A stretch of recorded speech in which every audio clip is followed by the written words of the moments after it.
Good morning, everyone. I am Assemblywoman Brittany Miller, and I have the privilege of chairing the Assembly Select Committee on Redistricting and Elections. I would also like to welcome everyone this morning to this committee, and that includes those here watching in Carson City or anyone watching us online, to the Assembly Select Committee on Redistricting and Elections. We've already had a joint hearing on Senate Bill 1. We did that on Saturday. So the purpose of today's hearing is to consider the proposed amendments. With that, Madam Secretary, will you please take the roll? Assemblywoman Benitez Thompson. Here. Assemblyman Frierson. Here. Assemblywoman Hanson. Here. Assemblywoman Howdicky. Here. Assemblyman Lovett. Assemblyman Matthews. Here. Assemblywoman Monroe Moreno. Here. Assemblywoman Nguyen. Here. Assemblywoman Tolles. Here. Assemblyman Yeager. Here. Chair Miller. Here. Thank you, and seeing everyone present, we will go ahead and continue. A few housekeeping remarks before we get started. Again, if you wish to testify on proposed amendments or during the public comment, please make sure you place your name on the sign-in sheet in the back of the room. We also ask that you remember that when you do approach, to turn on your microphone, say your first and last name and spell it for the record each time you speak. If you're participating by phone or Zoom, you will be asked to unmute when it is your turn to speak. And please remember that all public comments and testimony are limited to 3 minutes per person. You're also welcome to submit any additional comments in writing for the record. Of course, we're asking that you turn off your cell phones or mute your cell phones or any other electronics that have notifications and can make disruptive noise during the hearing. Documents and handouts were submitted ahead of time and have been uploaded to Nellis. As set forth on the agenda, the public is strongly encouraged to submit written testimony as well by email at ree@asm.state.nv.us. You may also fax your comments in. The number is 775-684-8533. You can mail your comments in, and if they're postmarked within 24 hours of adjournment of this hearing, to the Nevada State Assembly at 401 South Carson Street, Carson City, Nevada, 89701.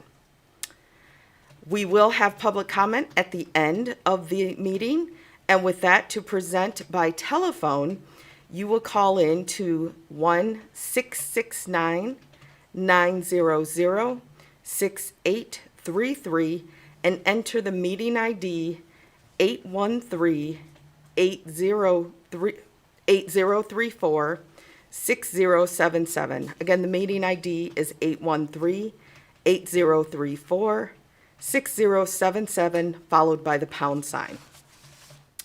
And with that, we'll move on to the amendment for Senate Bill 1. Committee members and those listening online, as you know, we did hear Senate Bill 1 in a joint hearing on Saturday.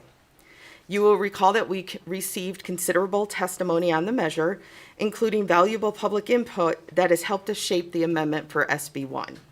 This is what we are considering today. A few of those adjustments include adjustments to the congressional maps, adjust districts to account for updated inmate addresses provided by the Nevada Department of Corrections in order to comply with constitutional zero deviation requirement. There's a move, additionally, to move the Walker River Paiute Reservation entirely into Congressional District 4. Adjustments to the legislative maps include ensuring the Reno-Sparks Indian Colony is contained entirely in Assembly District 32. Ensuring the Sun Valley neighborhood in Washoe County is contained entirely in Assembly District 27. Moving the entirety of Lander County into Assembly District 32 and portions of Eureka and Elko counties, including the city of Carlin, into Assembly District 33. The amendment updates maps to, those were the updates. We also on Saturday, or as we did on Saturday, our Legislative Council Bureau staff has been asked to present only the factual highlights of the proposed amendment and describe the geographic, population, and demographic changes set forth in the SB 1 amendment. They will not be able to explain or answer questions relating to the rationale or reasons for a particular mapping choice. Instead, LCB staff will cover the informational aspects of the amendment and highlight adjustments proposed in the amendment. Our presenters today are Michael Stewart, for our Research Director of the Research Division, Haley Prohl, Senior Policy Analyst and GIS Specialist with the Research Division, and Kathy Steinel, Redistricting Specialist with LCB's Information Technology Services. They will be conducting the review today. With that, I will ask that you approach. I understand you'll need a few minutes to prepare, but we are ready whenever you would like to proceed. Perfect. Thank you so much. Also, additional copies of the congressional maps have been provided on the back table as well.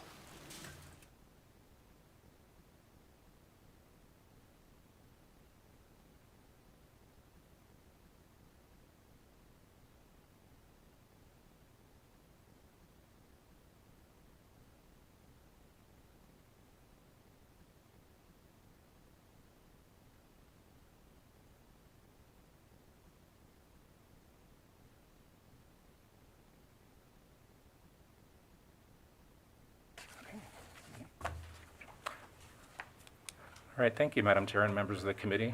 Good morning. And we just had the congressional maps put on the back table, so committee members, hopefully, maybe someone could get the hard copies to you.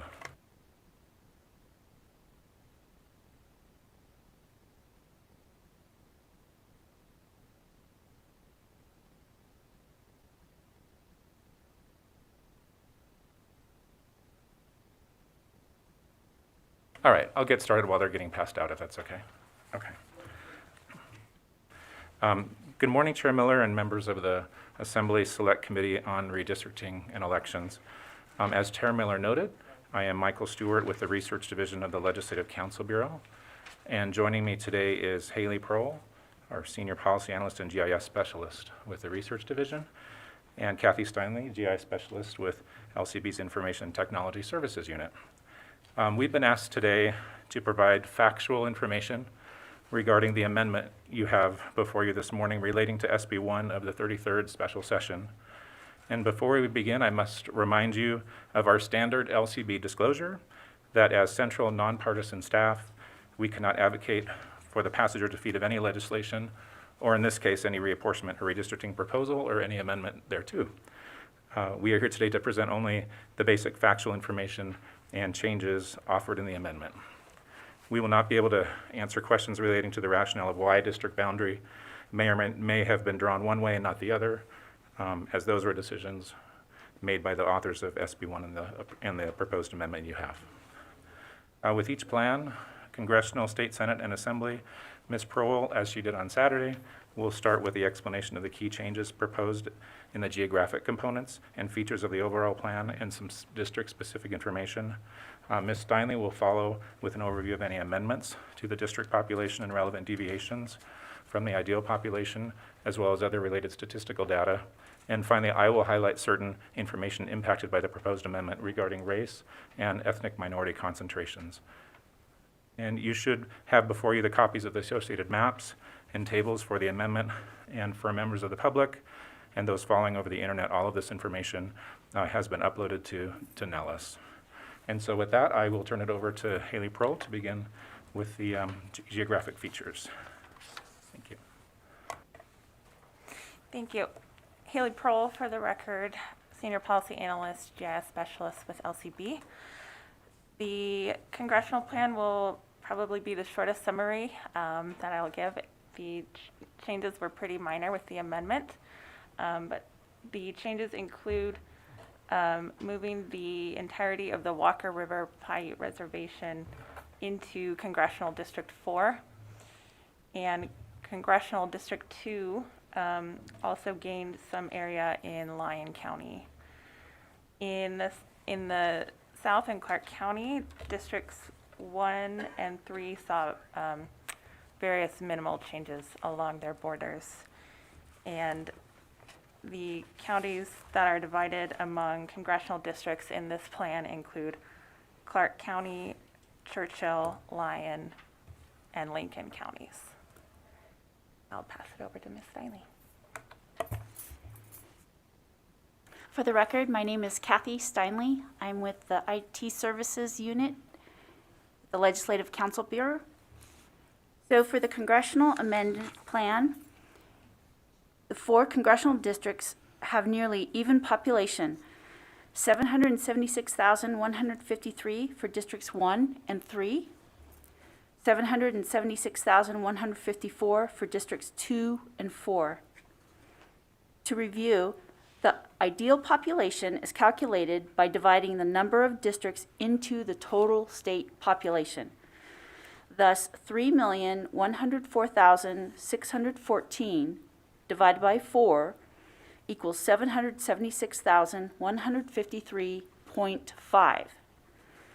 Therefore, due to rounding, the deviation numbers are actually minus 0.5 for Districts 1 and 3, 0.50 for Districts 2 and 4.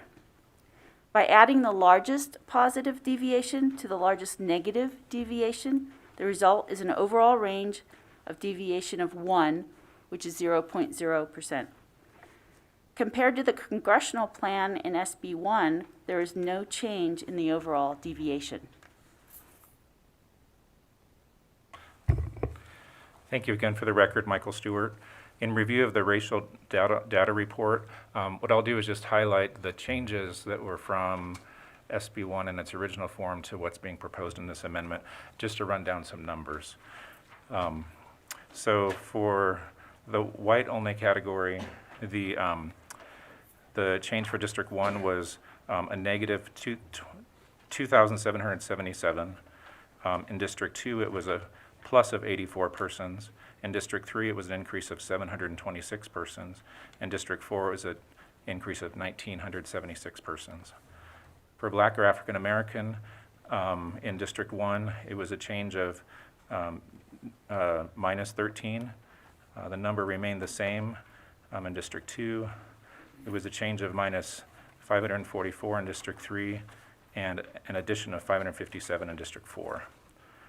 For American Indian and Alaska Native, it was a change of plus 28 in District 1, plus 5 in District 2, minus 78 in District 3, and plus 45 in District 4.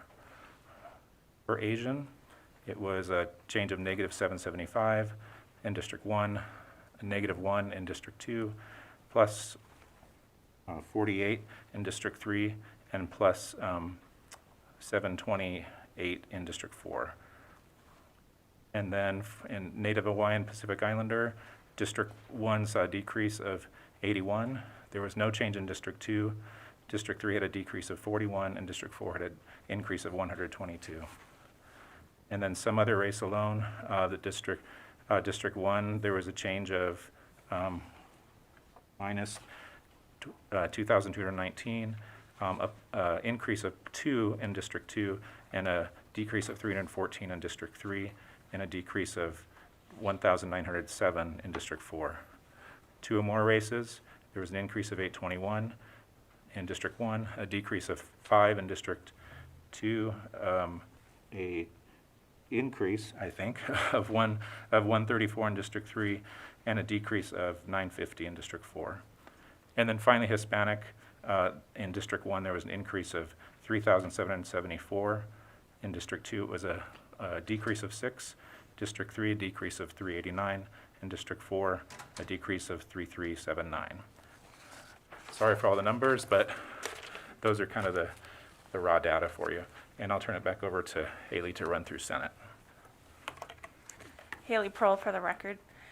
For the Senate plan, the proposed amendment retains a 21-district Senate plan, but makes changes to 6 of the Senate districts in the bill, all of which are located in the northern and western parts of the state. The districts with changes include numbers 13 through 17 and 19. District 13, which is established by SB 1 as wholly within Washoe County and containing portions of Reno and Sparks, now contains additional portions of Sparks. District 14, which is established by SB 1 as containing all of Humboldt and Pershing counties and portions of Elko, Eureka, Lander, and Washoe counties now contains all of Lander County. Portions of Elko County, including the city of Carlin, are moved out of District 14 and into District 19. District 19 also contains portions of Clark, Elko, Eureka, and Nye counties, and all of Lincoln and White Pine counties. Additionally, the populated portions of Sun Valley were previously split by Districts 14 and 15, and are now all within District 15. The town of Verdi, previously in District 14, is now in District 16, which also contains Carson City and Story County, as well as portions of Washoe County. And finally, changes to District 17 include the loss of portions of Lander County. So in addition to Clark and Washoe counties, 3 counties are divided among districts in the plan: Elko, Eureka, and Nye. I'll pass it on to Ms. Steinle. For the record, Kathy Steinle, Redistricting Specialist with ITS Legislative Council Bureau. For this Senate plan, the ideal population for a 21-district Senate plan is 147,839.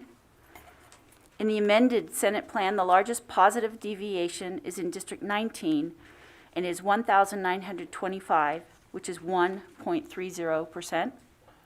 The largest negative deviation is in District 17 and is minus 3,918, which is minus 2.65%. Therefore, the overall range of deviation is 5,843, which is 3.95%. Compared to the Senate plan and SB 1, the overall deviation went from 3.28% to 3.95%, for a percent change of 0.67 between the 2 plans.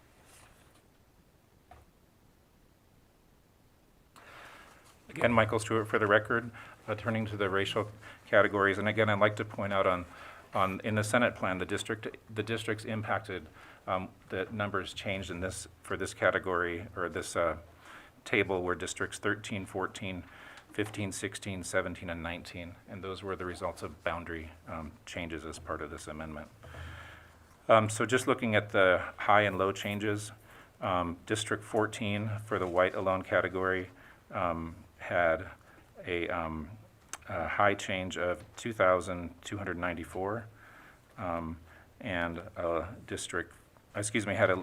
low change, of 1,886, and District 19 had the high change of 2,294. If you'd like, I can do the percentages, or just the numbers. Okay. And then for Black or African American, the district with the highest additional population in that category was District 14 with an addition of 202 persons, and District 13 had a subtraction of 176 persons. Mr. Stewart, if you could provide those percentages. Oh, sure, Please. I can. So, yeah, so back on the white alone, the highest percentage change was in District 14 the highest negative percentage change, was negative 0.95%, so close to 1%. The highest plus percentage was 0.56 plus increase for white alone category in District 19. Again, turning to the Black or African American, including Black or African American with another race. Again, the change in District 14 was an addition of 202 persons, and that was also the highest percentage change at 0.15%. The change in District 13 was the highest negative change, and that was a loss of 176, with a percentage of negative 0.09%. And that was the range there. With regard to American Indian and Alaska Native, District 19 saw the highest increase of 130 persons, and District 15 had the highest negative change at negative 68. In terms of the percentage change, the highest percentage change was 0.05% for District 14 and negative 0.03% in District 15. For Asian, including Asian with another race, Senate District 14 picked up 279, and District 15 lost 377, and District 14 had a positive percent change of 0.22%, and District 15 also had a negative change of 0.22%. For Native Hawaiian and Pacific Islander, the highest additions was in District 14 at 0.05%, and the largest loss was 57 persons in District 13 at 0.03%. Under the some other race category, District 14, the highest pickup in this category was 737 persons, and that was a 0.55% increase. And the largest loss was 689 persons in Senate District 13, and that was a 0.35% decrease. And then two or more races. The highest change in this this district this category was in District 19 at plus 253 persons, and the largest negative number was District 13 with negative 323. The biggest percent change was in positive was District 14 at 0.09%, and the largest negative percent change was in District 13 at 0.13%. And then finally, Hispanic or Latino of any race. The largest increase was in District 14 at 987 persons, and the largest decrease was 1,052 in District 13. District 14, that increase represented 0.79%, and District 13, that decrease represented a negative 0.49%. And that covers the general statistics for the Senate side. And I'll turn it back over to Haley. Haley Prohl for the record. So moving on to the assembly plan. The proposed amendment retains a 42-district assembly plan but makes changes to 9 of the assembly districts, all of which reside in the northern and western parts of the state. The assembly districts changed by the amendment include numbers 25 through 27, 30 through 33, 36, and 38. District 25, which is wholly within Washoe County and contains portions of Reno, lost some areas of West Reno but gained additional areas in Central and South Reno. District 26, another district wholly contained within Washoe County along the western edge of the state and including Incline Village and portions of Reno, now contains the town of Verdi, which was previously in District 32. District 27 in Washoe County now contains all populated portions of Sun Valley, which were previously split by Districts 27 and 31. District 30, also in Washoe County and containing the city of Sparks core, saw minimal change and gained only a few portions of the city of Sparks from District 31. District 32, which was established by SB 1 to include all of Humboldt and Pershing counties and portions of Elko, Eureka, Lander, and Washoe counties, now contains all of Lander County. Portions of Elko County, including the city of Carlin, are moved out of District 32 and into District 33, which contains portions of Elko, Eureka, Lincoln, and Nye counties, and all of White Pine County.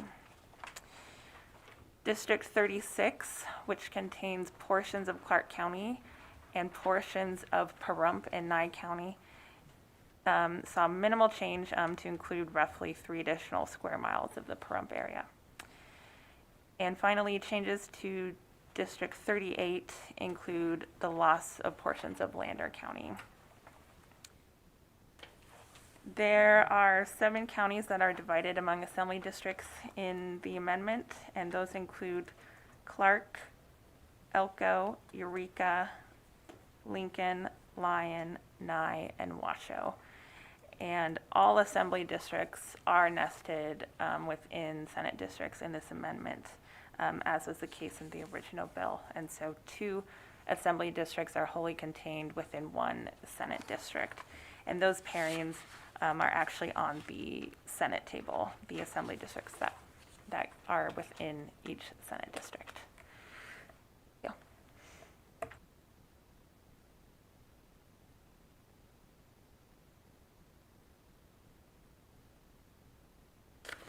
For the record, Kathy Steinle, Redistricting Specialist, ITS Legislative and Council Bureau.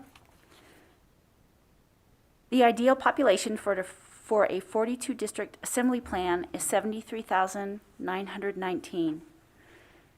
In the amended assembly plan, the largest positive deviation is in District 33 and is 1,215, which is 1.64%. The largest negative deviation is in District 38 and is minus 2,251, which is minus 3.05%. Therefore, the overall range of deviation is 3,466, which is 4.69%. Compared to the Assembly Plan in SB1, the overall deviation went from 3.53% to 4.69%, for a percent change of 1.16% between the 2 plans.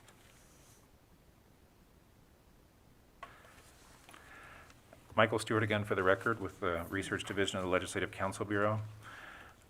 The districts impacted with racial categories because of geographic changes are in the Assembly are districts 25, 26, 27, 30, 31, 32, 33, 36, and 38. And again, I will highlight the highs and lows of those impacted districts. So for white alone, the largest change was a plus 1,230 in District 33. And District 31 saw the largest negative change at 1,076. In 31, that's a difference, or that's a percentage of negative 1.09%. And as I mentioned, in District 33, that's a change of positive 0.49%. Turning to the Black or African American, including Black or African American with another race, the district gaining the most in this category is District 31 at plus 115 persons with an increase of 0.18%. And the largest loss was minus 176 in District 30, and that was a change of negative 0.16. Turning to American Indian and Alaskan Native, including American Indian and Alaska Native with any other race, the district with the highest change in that category was Assembly District 33 with an increase of 74 persons. And that amounts to a statistical change of 0. And then the low was District 30 at negative 65, and that's a statistical change of 0.02%. Turning to Asian, and Asian with another race, the district gaining the most in this category was District 31 with an increase of 378 persons, and that's a percent change of positive 0.57%. The district losing with the most loss in that category is negative 345, and that is a percent change of negative 0.42%. Turning to Native Hawaiian and Pacific Islander, including Native Hawaiian and Pacific Islander with another race. The district with the highest increase in this category was plus 46 persons at 0.7% increase. The district with the largest loss was negative 57 in District 30 with a negative 0.05%. Some other race alone category. The high increase in this category was found in District 32 with plus 424 persons with an increase of 0.63%. The largest loss is negative 689 in District 30, and that's negative 0.62%. Two or more races. The district receiving the largest increase in this category is District 27, and that is plus 164, an increase of 0.35%. The district with the negative loss in this category is District 30 at negative 323, and that's a negative 0.21%. And then finally, Hispanic or Latino of any race. The district picking up the most in this category was District 32 at plus 674, or an increase of 1.03%. And the district with the highest number of losses, 1,052 persons, and that's a negative 0.84%. And I think that covers it. I apologize for all the statistics, but that's what redistricting is a lot about, right? So we'll happy to answer questions if we can. Thank you, Madam Chair. And thank you for that presentation. Before I open it up to questions from our members, I just want to ensure that everyone has time to call in that's interested in testifying through the phone lines, is that we do have Spanish translation services today. So if there's anyone that will be speaking in Spanish, we do have translation services available today. So that way we have a few minutes for people to call in while we're in our question section. So with that, members, do we have any questions for our LCB staff? Okay, first question will be from Vice Chair Yeager. Thank you so much, Madam Chair. I just had a question for legal, so probably Mr. Killian's the best one to answer. But in just looking at some of the overall deviation numbers, I believe changed somewhat in these proposed maps, and I just wanted to confirm or get legal's opinion that the deviations proposed in the maps we have seen are legally defensible in legal's opinion. Thank you, Madam Chair. Asher Killian, Committee Counsel. So this may be repeating a little bit of the information the committee has heard before, but generally a redistricting plan for state legislative districts is defensible so long as the deviation is less than 10% overall, so less than plus or minus 5% in the individual districts. And this plan is still well under that amount. The deviation has increased from the previous plan, but I believe the overall deviations were in the neighborhood of 4 to 5%, which is still well under that 10% overall threshold. Our next question, again, I just want to remind members too that questions will only be pertaining specifically to the proposed amendment because we have already had a hearing on the actual Senate bill. So with that, Assemblyman Matthews. Yes, thank you, Chair, and good morning, and thank you to all of our presenters. I wanted to stay on that same topic, and so I've got just a few questions, but they all do pertain to the issue of population size and deviation from the ideal. I know that in the hearing on this bill, I and some others expressed some concerns on that topic. And the reason I keep coming back to it and the reason I think it's so important is that one of the actual constitutional requirements, governing the redistricting process is that we minimize those deviation levels. So my questions for Ms. Steinle, just to make sure that I've got a clear understanding, I believe that it was established in the hearing on SB 1 that the maps drawn in 2011 had this is for the legislative maps, had deviation figures of 0.80% for the Senate and 1.33% for the Assembly. Is that correct? Assemblyman Matthews, is this question pertaining to the Senate bill or to the proposed amendment? Proposed amendment. But for context, I just want to make sure that, 'cause my question has to do with the change, this map compared to this proposed amended map compared to the maps we looked at on Saturday. And so I'm just trying to establish some context for that question. Chairwoman Miller, through you to. Oh, please go directly. Sorry, Kathy Steinle for the record. Yes, the deviations in 2011 for the state Senate was 0.80, and for the state Assembly was 1.33. Okay, thank you. And I believe that the maps that we heard on Saturday in the hearing, those deviation figures for the Senate were 3.28 and for the Assembly 3.53. Is that correct? That is correct. Okay, and I think I noted at the time that was a significant increase in those deviation levels. We also saw in that hearing some maps introduced from the minority party, and correct me if I'm wrong, but I believe that in those maps the deviation levels were 0.94 for the Senate and 1.06 for the Assembly maps. Is that correct?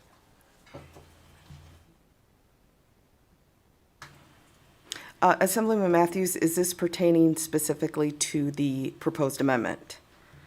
Yes, my next question. So can you rephrase the question to make sure that it pertains specifically to the amendment? Okay.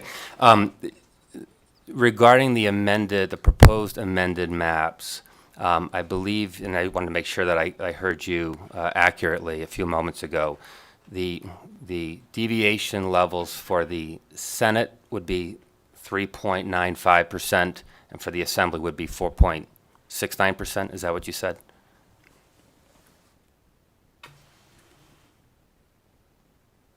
That is correct. Okay, so I appreciate that. And so unless I am missing something, it would appear that these amended maps, rather than address or mitigate some of those concerns about the increase in those deviation levels, actually are going the other direction. And under the amended version, we actually have even greater deviation from the ideal than we saw in the original SB1. Is that correct? That is correct. All right, thank you. Thank you, Chair. Thank you. Any additional questions from members? Assemblywoman Toles?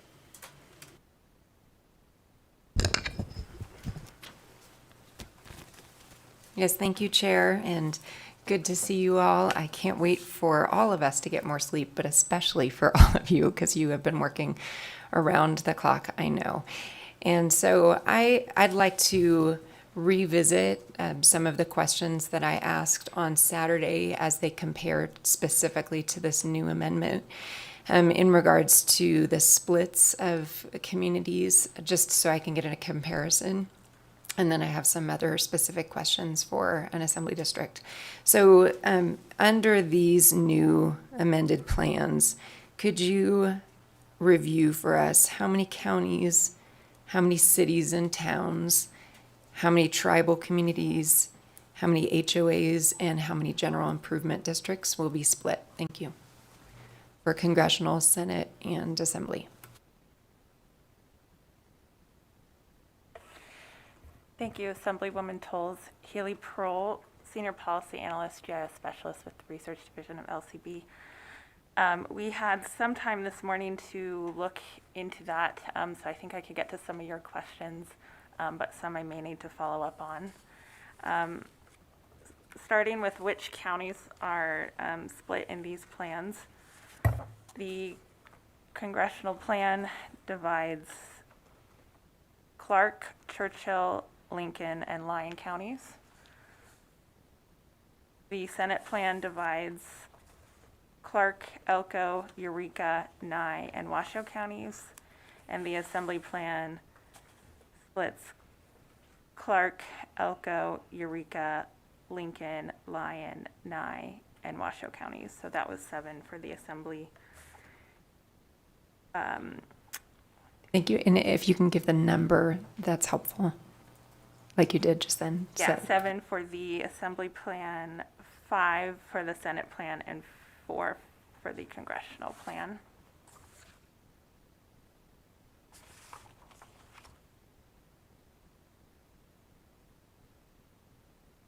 In terms of tribal community splits, SB1, the Congressional plan originally split the Walker River Paiute Reservation, and that is no longer split in the amendment. So there are 0 tribal community splits for the Congressional plan. For the Senate and Assembly plans, and we looked at U.S. Census Bureau boundary data for all of these areas to compare which were split. And so some areas do include non-populated and populated regions. We didn't have a chance to look into that, but what were split on in our analysis for the Senate plan for this amendment were the Washoe Ranches Land Trust, the Stewart Community, the Pyramid Lake Paiute Reservation, the Timbishaw Shoshone Reservation, and the Reno Sparks Indian Colony. There are a few parcels that belonging to them in the Reno area. For the Assembly plan, those same 5 are split. The Reno Sparks Indian Colony, Washoe Ranches Land Trust, Pyramid Lake Paiute Reservation, Timbishaw Shoshone Reservation, and Stewart Community. For the cities and towns, we looked at the places layer provided by the Census Bureau. That includes cities and census designated places.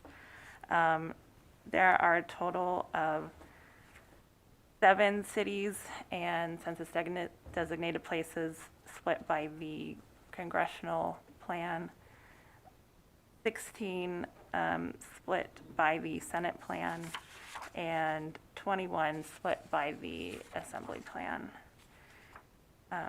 For HOAs, we did find HOA boundary data for the city of Las Vegas, but we were not able to find any other data that we could do this analysis with for other parts of the state. And for those HOAs, I have them for the SB1 bill, but I would need to take a look at the updated figures for the amendments. I do have that right here, though.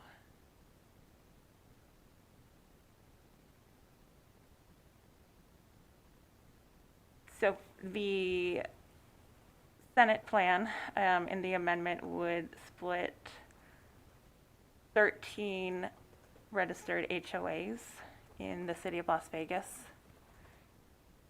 And the Assembly plan would split 15 registered HOAs in the city of Las Vegas.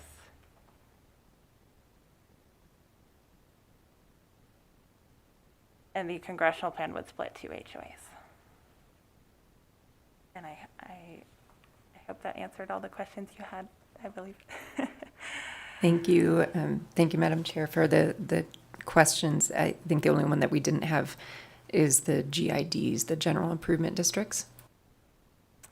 Yes, Haley Prohl for the record again. I do have that information as well. For the, and these I believe are Washoe County GIDs. There were 0 splits in the Congressional plan, 2 split in the Senate plan, and 3 split in the Assembly plan. Yeah. Thank you. So again, just recognizing that that's not the entire state, but it gives us a picture of splits in Washoe for GIDs and in Clark or Las Vegas specifically for HOAs. Madam Chair, may I ask? Another? Proceed. Thank you. And so, appreciate that information. As you can imagine, I am concerned about the whole state, and may I just make a note that I was happy to see the pizza slice that had been taken out of the congressional district for Smith Valley has been restored. But I do also want to note that it does still appear to split now directly through Smith Valley. But my question is specific to Assembly District 25. And do you happen to know what percentage and or what number of constituents that currently reside in Assembly District 25 have been displaced to either Assembly District 32 or Assembly District 26 or transferred over under this amended plan?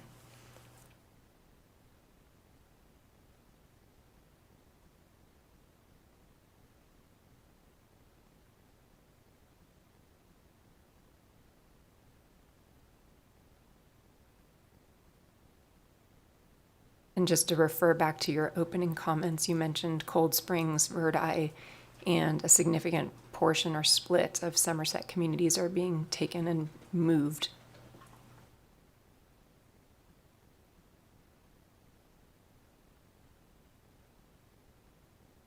Thank you, Assemblywoman Toles, Haley Prohl, Senior Policy Analyst and GIS Specialist with the Research Division at LCB.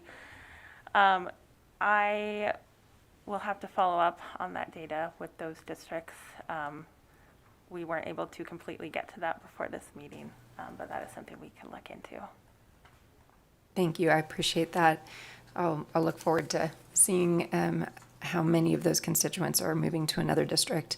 And could you just remind me again, under this amended version, what the deviation is for Assembly District 25?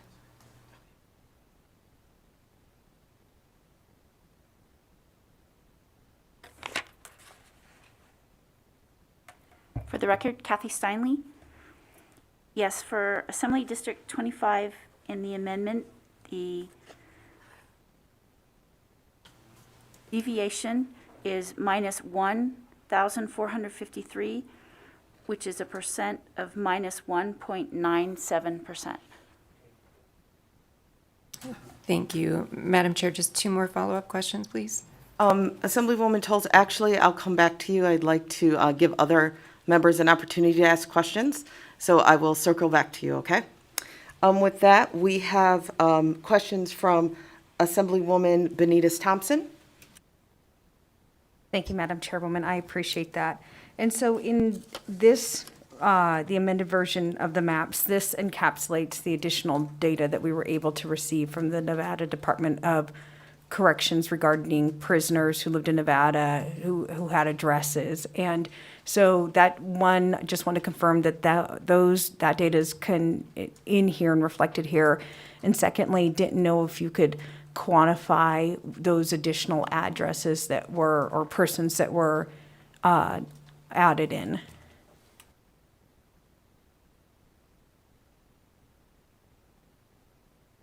Haley Prohl, Senior Policy Analyst, GIS Specialist with the Research Division at LCB. Thank you, Assemblywoman Benitez Thompson. That is correct. These maps, the additional inmate addresses that were reallocated, and there were a total of 1,612 inmates that were reallocated this round. And thank you. And then just to do a follow-up, the amendments that we are seeing are the only proposed maps that do include those, the data from the Nevada Department of Corrections, correct?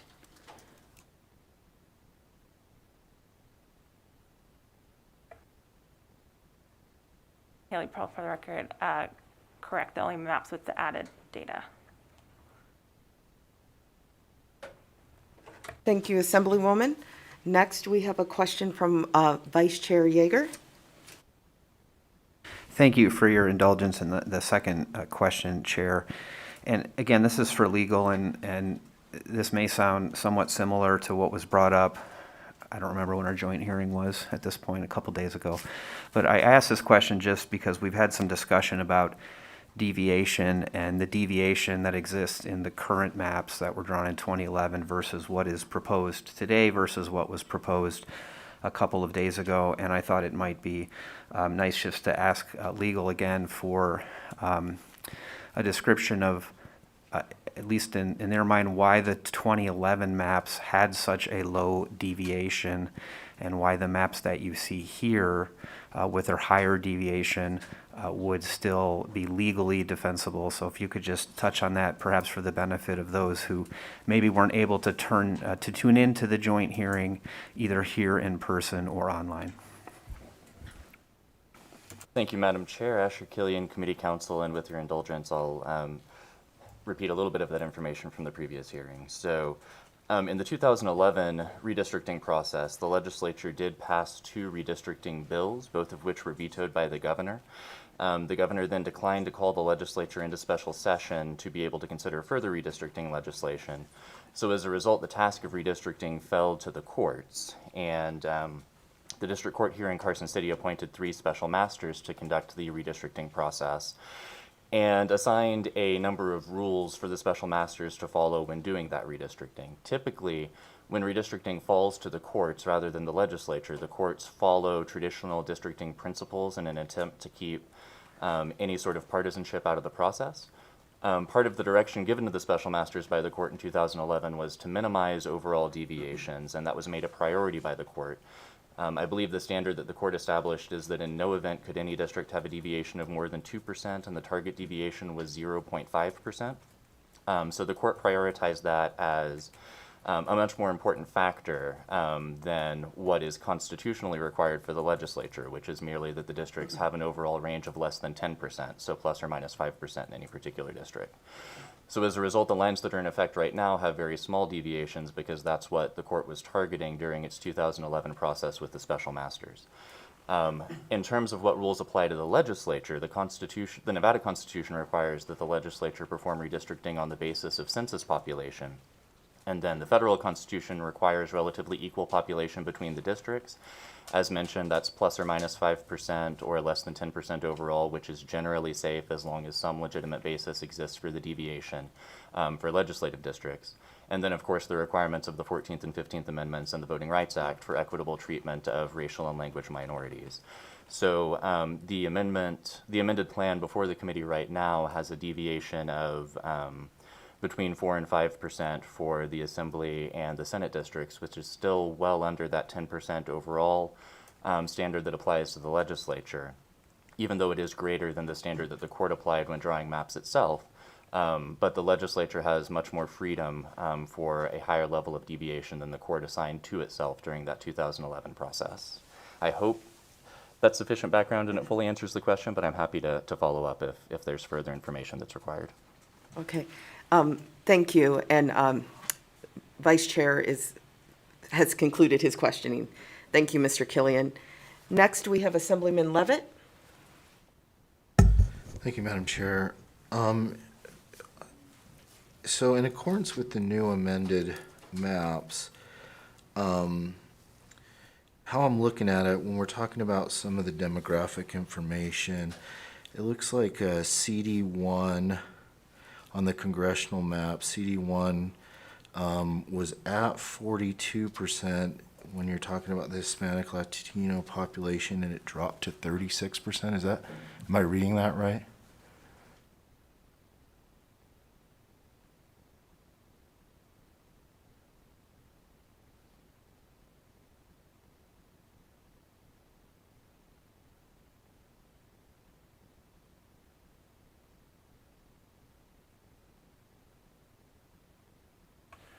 Stand by 1 second. I'm looking for my other chart. I thought I brought it over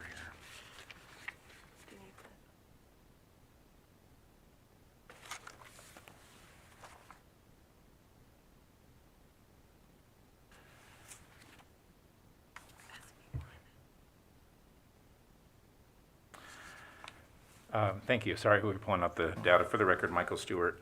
So in the proposed amendment, Let me start with the SB1 unamended. For, you said CD1, the percentage of Hispanic was 35.45%. The proposed amendment is 35.93%. So I think I'm seeing that there. Thank you for that clarification. You know, I'm not as great at reading the technical stuff as you guys are, so I wanted some clarification on that. Also, when we're talking about the amended map, when we're, as far as the assembly amended map, as I was reading, or as I was trying to calculate as best I could from the previous, so we talked a little bit about the Hispanic districts over 40%, the African American districts over 20%, and the Asian districts over 20% on the previous bill. But if in reference to the amended version, did we see any increases in districts with those populations?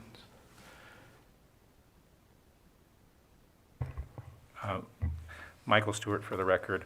I did a quick, didn't have a whole lot of time this morning, but I did a quick analysis of, on Saturday you asked which ones were, how many we had above a certain threshold, and I wanted to see if there was any change in any of those districts that sort of were at the top. And so I quickly looked at Senate, because then that, since we're nested, that would probably show the same, reflect the same answers. And from what I could quickly tell, there were no changes in those sort of top categories throughout the Senate plan and the Assembly plan. So there's no change between the proposed plan and the amended plan? In terms of the top percentages, I'd have to go through and really look at very small, tenths of percents and that sort of thing, Okay. which I could do for you. Thank you so follow much. up. Thank you, Madam Chair. You're welcome. Next, Assemblywoman Tolles, do you have additional questions still? Yes, Madam Chair, thank you. So just to be clear, I know that we have diversified immensely over this last 10 years since the 2010 census. And if I heard you correctly, we have not added any districts that add or increase more of the minority voice, either in Hispanic, Black, or Asian. Is that correct? So we've kept the same number of districts at over 40% Hispanic from 10 years ago, over 20% Black, and over 20% Asian. So there's been no change into increasing that representative voice by district, even though we've diversified immensely over the last 10 years.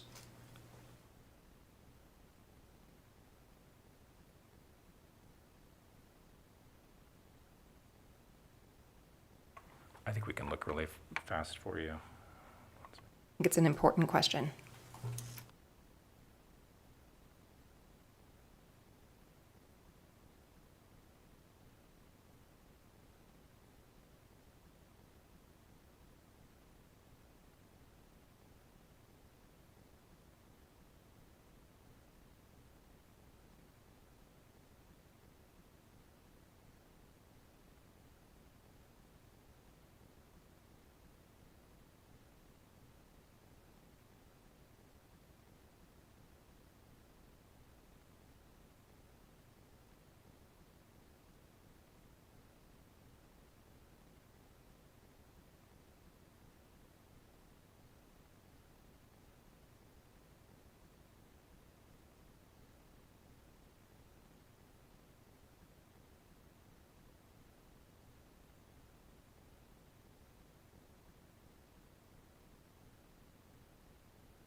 Thanks for your patience. We're doing this on the fly. I appreciate that.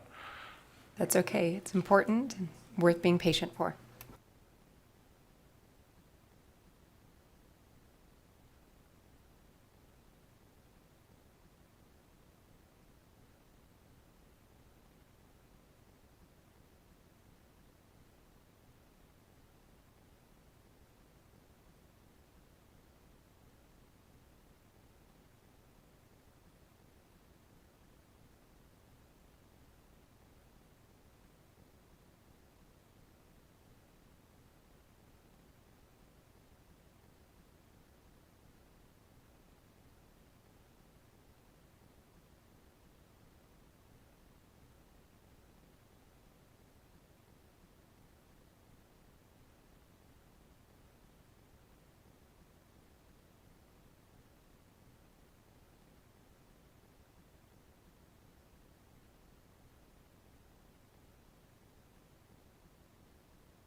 Okay. Thank you. Okay, I think we can cover this now. On the Assembly, so in 2011, there were 7 districts that were, I guess, above 40% Hispanic in the Assembly. There were 3 districts that had over 20% in the Black or African American community. And again, in 2011, there were 3 districts that were over 20% in the Asian category. In this proposed amendment, there are 7 districts in the Hispanic category in the Assembly that are over 40%. In the proposed amendment, there are 5 districts over 20% in the Black or African American community, again in the Assembly. And in the Assembly, in this proposed amendment, there are 4 Asian, including Asian with another race, districts over 20%. So we saw the same number for Hispanic, an increase of 1 district for Asian and 2 for African American, and that's in the Assembly. And Thank you. And just to be And we'll clear, just- that's versus the 2011 representation numbers. Do we have that compared to what is represented today before this amended plan?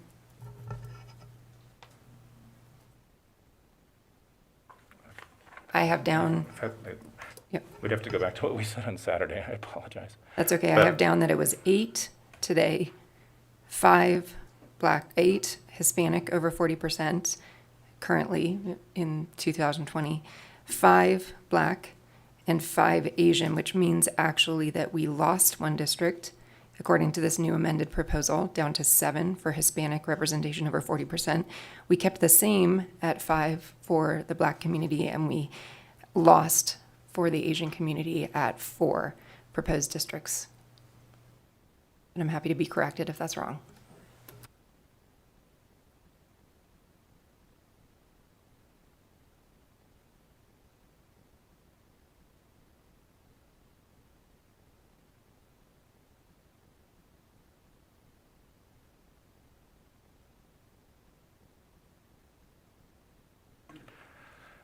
Yeah, we don't have the unamended in front of us at the moment, but I can give you the Senate right now that we were just talking about for 2011 and this amended proposal. We'll see what we can find for your other question. Thank you.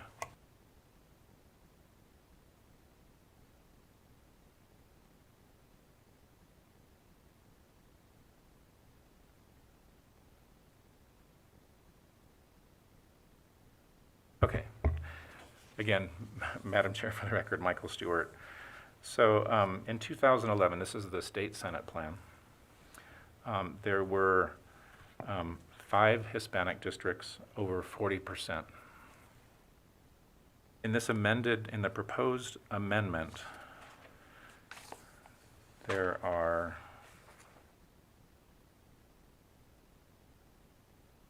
4 over 40%. In 2011, there were 2 Black or African American Senate districts that were over 20%. The proposed amendment shows 2.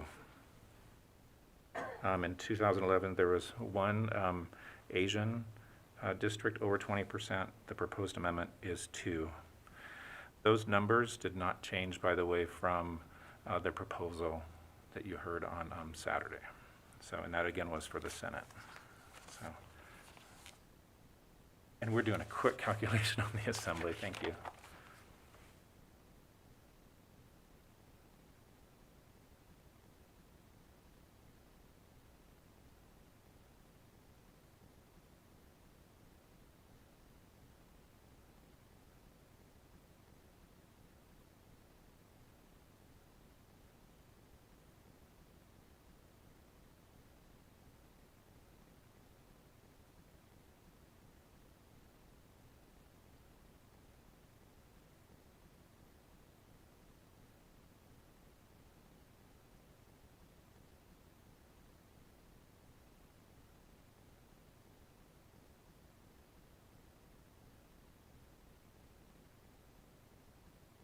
Okay, and then, Ms. Tolles, I think you were asking the comparison from the plans presented on Saturday.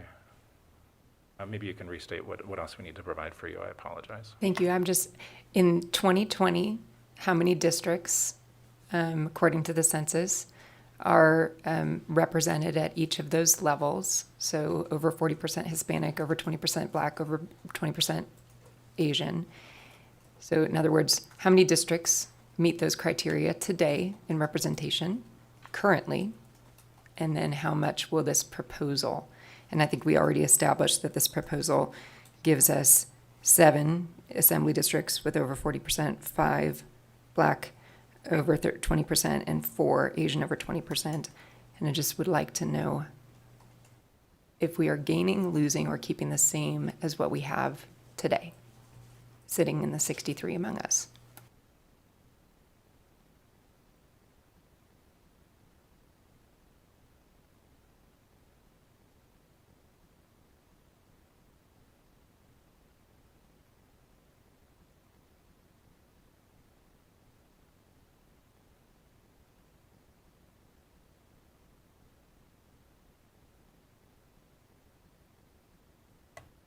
I think, sorry about that. We're going to look on the website to see if we have that specific question, because if you're asking for the current data, we're seeing what you're getting at, so we're going to see if we can find it. And if we may just follow up in a little bit, and Ms. Steinley is going to look it up for you, if we can do that. Thank you for your patience. Thank you. Appreciate it. Sure. Again, it's important. And, okay, sure, and as soon as you're ready, just let us know, and we will circle back to that question. Okay, now we have a question from Assemblywoman Monroe Moreno. Thank you, Madam Chair. I have a question about, as we look at the state of Nevada, we have a large number of non-white districts within the 63 districts. Can you tell us how many non-white districts we had in 2011? Because as I look at it, and please correct me if I'm wrong, of the 63 districts that we have, right now 29 of those districts are majority non-white districts, which means that Hispanics, Blacks, Indigenous, Asian Americans, are growing throughout our state, not in one specific area of our state. Can you tell me how many of our non-white majority districts we had in 2011?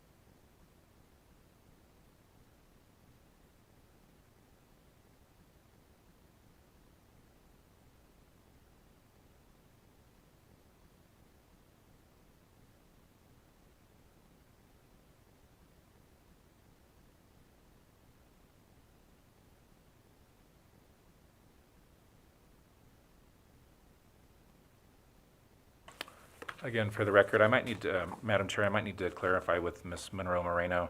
I'm looking at just the Senate, for example, in 2011, and since those are nested, it might kind of apply across the board. So if you look at sort of the white alone categories in 2011, trying to think of something that would sort of constitute where white race was below 50%. That was in districts, in the Senate was District 2, District 4, I think just District 2 and 4, right? So then that would suggest that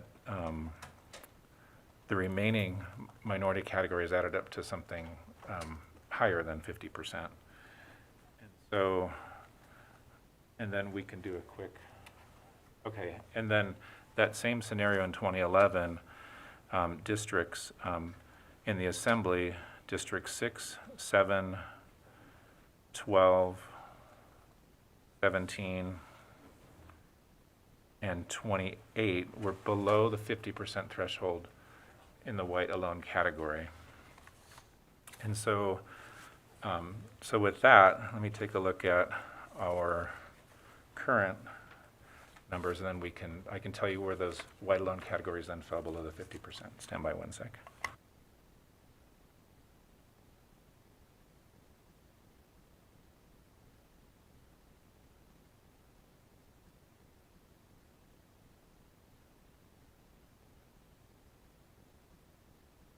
And we're just calculating it right now. Thank you. I understand. Thank you.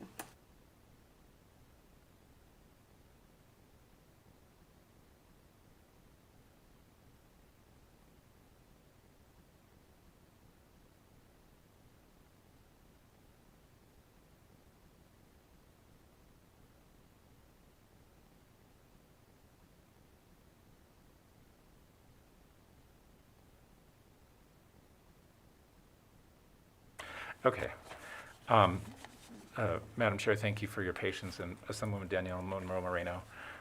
Doing some calculations on the fly, but so I just told you the Assembly in 2011 had 5 districts in the white alone category that were below 50%. This proposed amendment has 20 now that are below 50%. Which would suggest that all the other races on the table total up to higher than 50%, if that helps on the Assembly. So, and then in the Senate, where was that Senate one?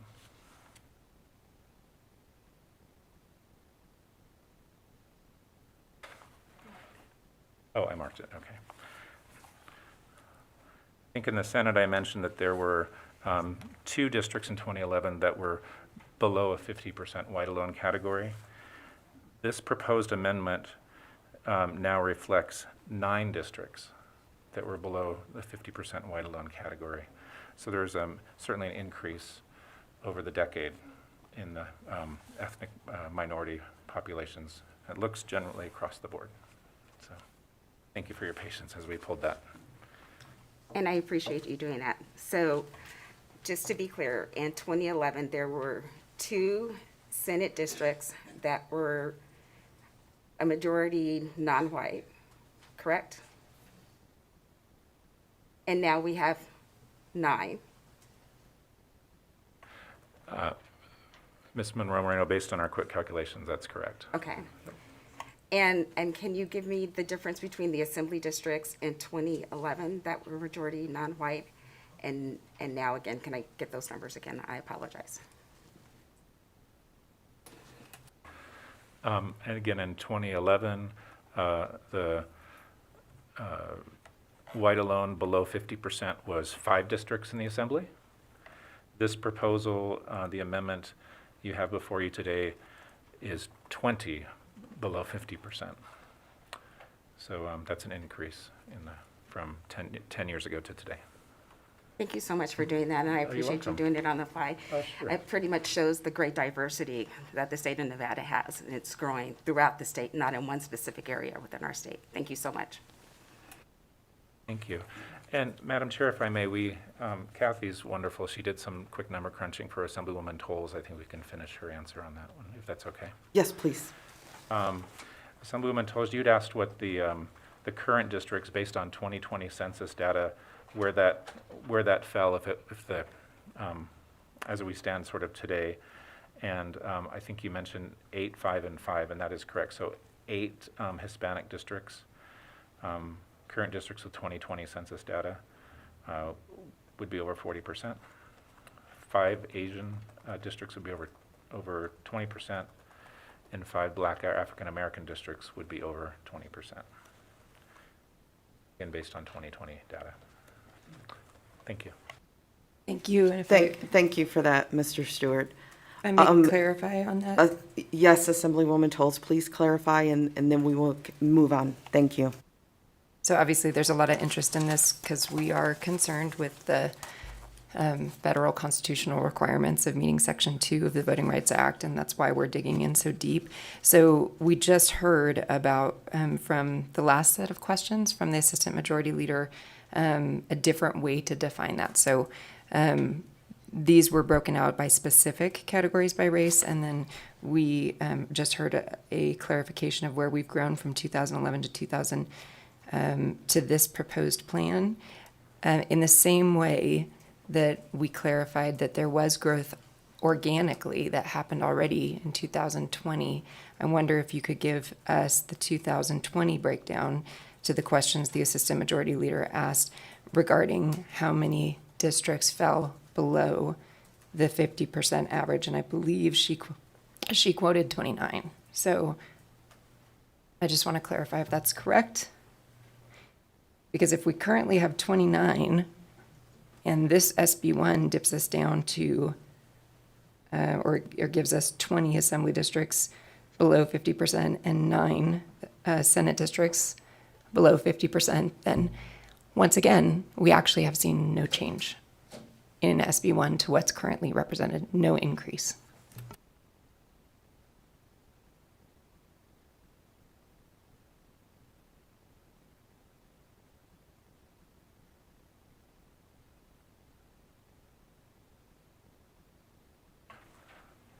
Okay, we're trying to look this up. We have to pull the 2020 overlays if we can. While Haley's doing that, I think I can answer. I gave you just the assembly just now for the 2020 overlay, but the Senate, based on 2020 census data, current districts, there would be 5. This is 2020. 5 Hispanic districts over 40%.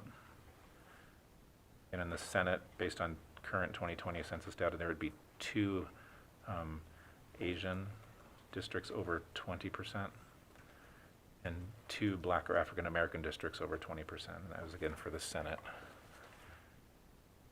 And we're looking at some 2020 census. Haley's looking that up for us. We can follow up hopefully shortly.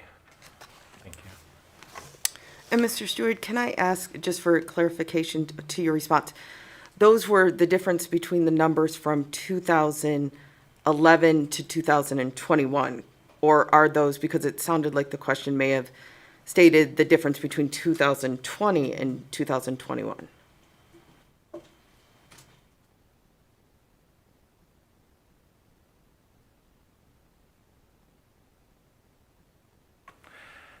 Yeah, so thank you, Madam Chair. So yeah, so the way we framed that answer was to take existing districts that you all are in now with the 2020 census data overlaid in that. So that's where we got that 2020 number, was taking 2020 census data over and putting into your existing districts as it is now.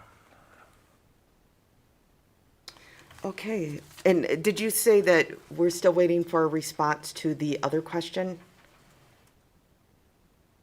Yes, Madam Chair. Okay. Thank you.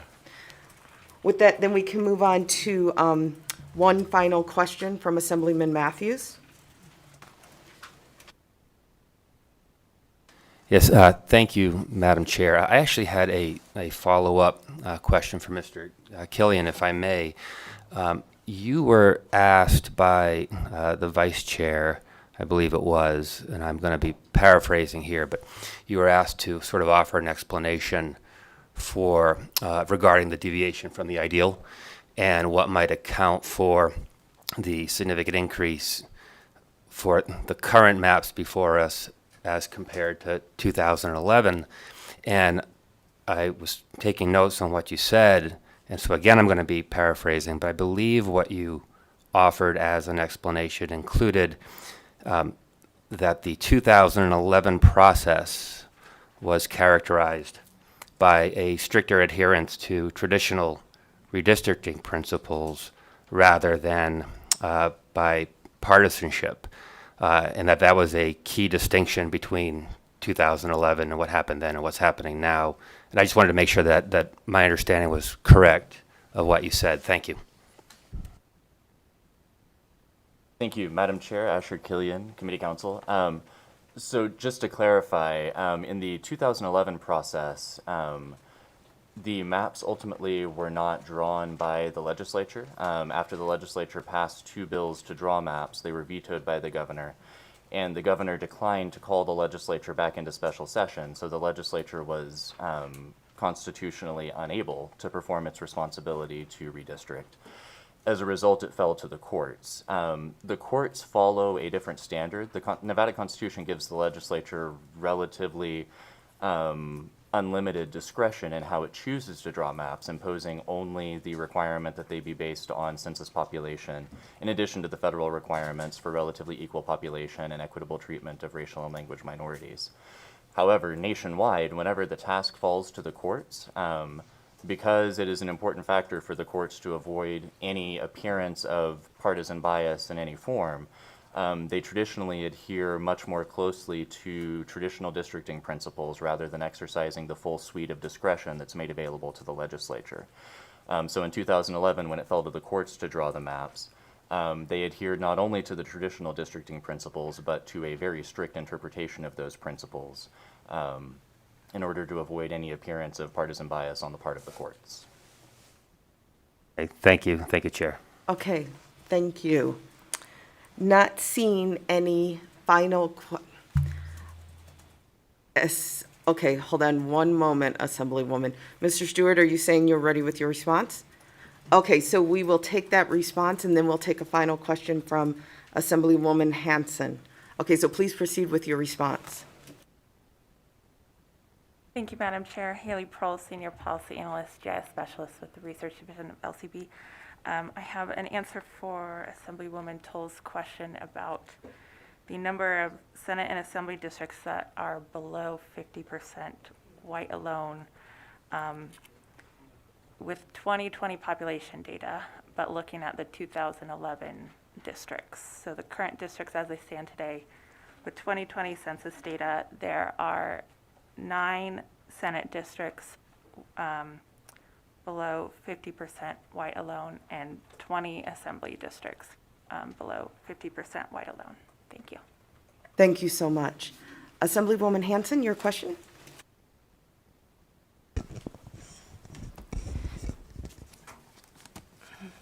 Thank you, Chair. Again, thank you for being here. We know it's a difficult job. I wanted to follow up, see if you've had a time, and I understand if you haven't. I'd asked a question on Saturday about swing districts, if we had any historical data to help us interpret what swing really means. Is it 10%? Is it 4%? Assemblywoman, is that question directed specifically to the proposed amendment? Yes. Can you explain? Because when we try to look at the overall conclusions of what SB 1 will do to districts, amended or not, we need to... Assemblywoman, I'm going to ask that you keep your question specific to the amendment, the proposed amendment. Well, I think it is. I'm going to ask the Legislative Council Bureau, is this something that can be answered under your purview? I know that you're speaking directly to data and demographics.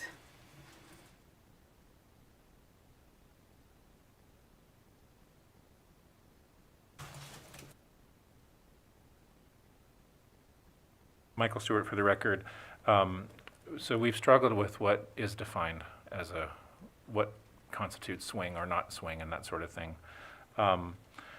One consideration we're looking at is how does voter registration compare to election results? And so that's what that might help kind of compare that. But we haven't had a chance to look at district by district registration over the last 10 years and then overlay it on top of election results. And that might give you some sort of analysis of how registration versus general election results kind of pair up. So, and I know we started working on that, but we didn't quite finish it yet, so, but we can follow up with you. Let me ask this question. Mr. Killian, is there a legal definition of what a swing district is? Thank you, Madam Chair, Asher Killian, Committee Counsel. So particularly in Nevada, there is no such definition or standard for competitiveness or swinginess in elections. The only related concept that gets applied is the interim redistricting study before the 2021 session made a recommendation on which election databases to use on the basis of which elections had been most competitive to be useful in the redistricting process. There was no legal definition that applied there either. I think the rubric used by the committee was just to choose the closest results to have the best possible data to import into the elections database. But in terms of evaluating district lines during the redistricting process, there is no legal standard in Nevada that requires competitiveness, nor is there any definition of competitiveness.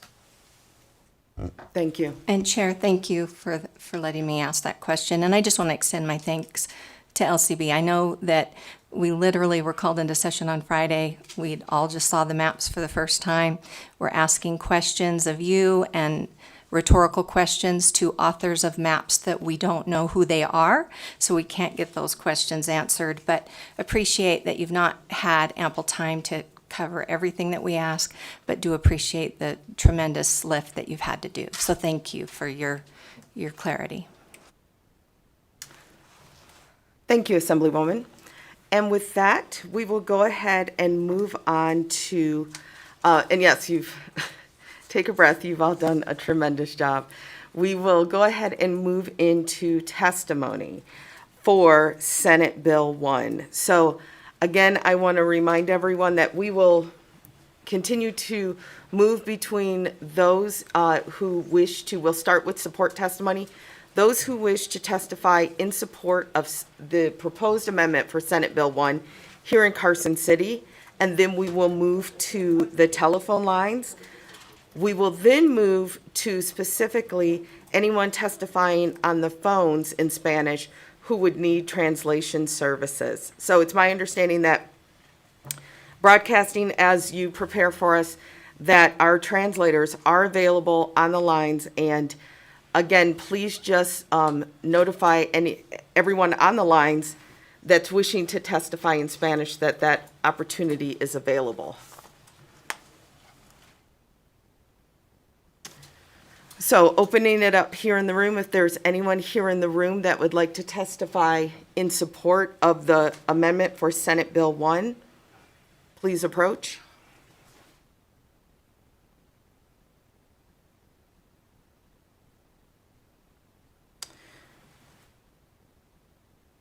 Okay, I don't see anyone here in the room broadcasting. Is there anyone on the lines that would like to testify in support of the amendment to Senate Bill 1?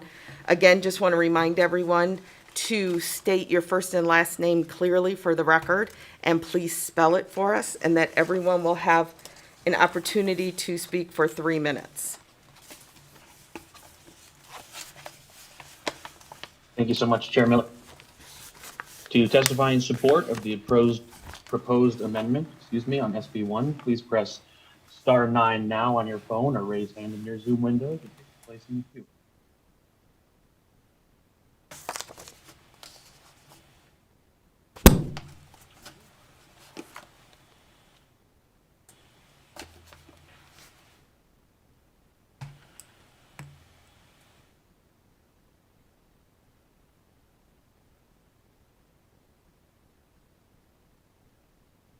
Chair, at this time, there are no callers to provide support testimony on the proposed amendment. Do we have anyone to provide support in Spanish?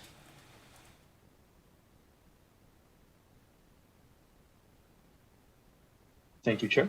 To testify in Spanish in support of the proposed amendment on SB 1, please press *9 now on your phone or raise hand in your Zoom window to take your place in the queue. And broadcasting, is our translator able to say that in Spanish as well to ensure that everyone on the line hears that? Yes, Chair, please proceed, Ms. Herrera. Para aquellos que quieren rendir el testimonio en español para el apoyo de esta enmienda del proyecto SB1, por favor, presione el asterisco número 9 en su teléfono o levante la mano en la ventana de Zoom para así dar usted y poner su testimonio.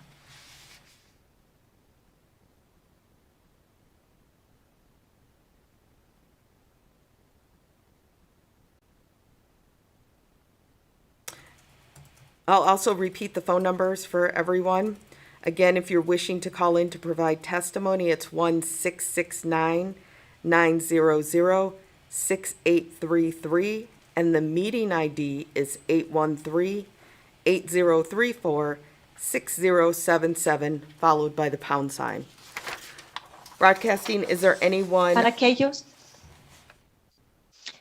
And I was just going to interpret that into Spanish in case anybody wants to call in. Yes, Para please. aquellos que necesiten llamar telefónicamente, el número a marcar es el siguiente: 1-669-900-6833 y van a poner la identificación de la Junta con la siguiente numeración: 813803-46077 y el número de señal de número.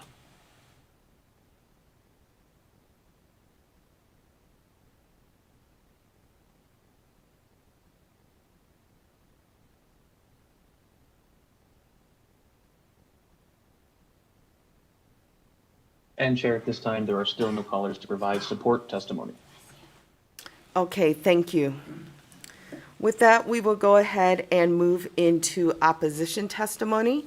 So if there's anyone here in the room that would like to testify in opposition, we will do, again, we will go from the room to the phones and then to our Spanish translation. So with that, please begin when you're ready.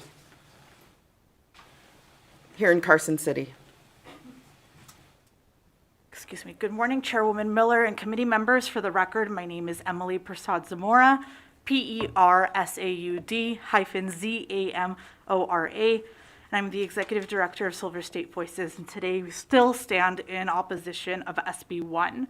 On Saturday, community members and coalition partners testified in opposition to SB1 due to the lack of accessibility and meaningful public input. When the majority's updated proposed congressional map was published last night, it was great to see that Walker River Paiute Tribe was kept in one congressional district, and we do thank this body for making that additional change.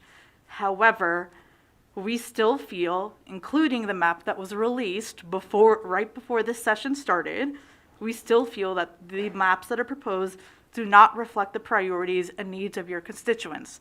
The Latinx community is the largest community in CD1 with over 300,000 residents, and the proposed map is blatantly disregarding their priorities and needs. We all know redistricting happens once every 10 years, and so there's no going back. This is a time that we need to fix this, and it's still not addressing. And you'll hear from many coalition members that will say what are still the issues that we have with these particular maps. Y voy a decir rapidito en español. I can translate for myself. I just wanted to say really quickly in Spanish. Para nuestra comunidad que está escuchando, vamos a seguir luchando para ustedes, porque sabemos por todo el trabajo que hemos hecho que ustedes no les gustan estas mapas. And what I said is that we're going to continue advocating for our Latinx community, because through all of the work that we've done, we keep hearing that folks are not happy with these maps. And so we'll continue advocating for them. Thank you. Thank you. Good morning, Chair Miller and committee members. For the record, my name is Maria Nieto Horta, and I'm the Nevada Political Director at Mi Familia Vota, and we are partners of the Nevadans Count Coalition. We are still in strong opposition to SB1. 2 days ago, the body heard directly from my community, your Latinx constituents. We had people speaking in Spanish, their own language, about how separating the community is not what they want. We also have to keep in mind that this is out of their comfort zone for folks, and just having to speak in Spanish and in their native language, we're asking people to speak about how they feel, and for the way that they feel to not be taken in is really hurtful. As elected officials, it is your responsibility to champion what your constituents care about, from education to healthcare to housing justice, and do them right by those things, and this process is a critical component of this. While the effort to incorporate public input is commendable, this body has not done right by my community, and that is evident by the revised congressional map proposed that was released last night. The body has ignored the feedback on the majority's proposed congressional district maps, specifically in Congressional District 1.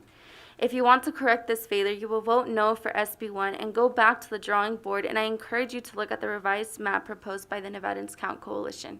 Thank you. Thank you. Next. Good afternoon. My name is Noe Orozco, Noeorosco. I am with the Nevadans Count Coalition, and on behalf of the coalition, I helped develop the two maps that have been submitted on the legislature's redistricting website.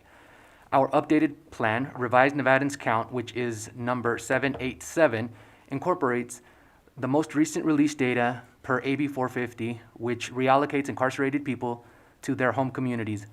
Additionally, our revised plan follows the principle of population equality, with the congressional districts 2 and 3 each having the ideal population of 776,154 residents, and congressional districts 1 and 4 each having 776,153 residents. That is a deviation of 1 person and a percentage of 0.0%. We have been following the redistricting process since the beginning of the year. Before the interim redistricting committee was created, I had already met with the current demographer, the previous demographer, and the LCB staff. Further, because the Nevadan redistricting website had not yet been created, our coalition was using free redistricting websites and resources. We created a congressional redistricting plan, but unfortunately, the Nevada redistricting website was not compatible with the free redistricting website we were using. Our coalition reached out to the LCB staff, and they were very helpful. Still, LCB staff was unable to upload our plan not until Saturday, November 13th, that is. I think it's also important to note that before our map was successfully uploaded, we had been trying to recreate it on the Nevada redistricting website. Because we did not complete it before Saturday at around 7 a.m., our map was removed when the legislature removed the old database. And as you are aware, on Saturday morning, the additional addresses from the incarcerated people were uploaded to the website. This means that every map that has been submitted prior to Saturday, November 13, would not have a deviation of 1 person. Essentially, all those maps could potentially become obsolete. To incorporate the new data and to ensure each district had a population deviation of 1, we revised our submitted plan and uploaded it yesterday evening. We asked this body to consider the Nevadans Count Coalition map. Again, that number is 787, and then I do have some exhibits. I don't know who I would be handing those off to. Thank you. Thank you so much. And also thank you for reminding all of us that to please spell your name before, after you say your first and last name. Thank you so much. Yeah. Good morning, Madam Chair and members of the committee. My name is Holly Wellborn. I am the Policy Director for the ACLU of Nevada. I also grew up in East Las Vegas on Owens and Lamb, and I am a Latina. My grandmother was a migrant farm worker, so this issue is very near and dear to my heart as well. I first want to thank the legislature, the executive branch, the state demographer, LCB, and others who adjusted the counts to reflect the inmate reallocation. You did the right thing. As the governor's appointed inmate advocate, I thank you on behalf of Nevada's incarcerated population and their families. The ACLU Nevada is a member organization of the Nevada Counts Table, and we also oppose the maps along with our colleagues. The goal of Nevadans Count is to create a district, CD1, where Latinx voters represent 40% of the district population, to remove communities with stark contrast to working class Latino Nevadans on the east side of Las Vegas, and keep Congressional District 4 diverse, where Latino voters represent 30% of the population. In sum, the map proposed by the coalition increases the likelihood that the Latino community, who represent 1/3 of Nevada's population, is better positioned to elect the representative of their choice. With the amendment, we see that there is some movement, but of course, as others have stated, it is not enough. The Latinx community living in East Las Vegas is numerous and compact. Congressional District 1 is currently 46% Latinx. The Latinx community in East and Northeast Las Vegas consistently vote as a bloc. For example, in the 2020 election, 75% of voters cast their ballot for Joe Biden compared to 23% for Donald Trump in precincts in the heart of East Las Vegas.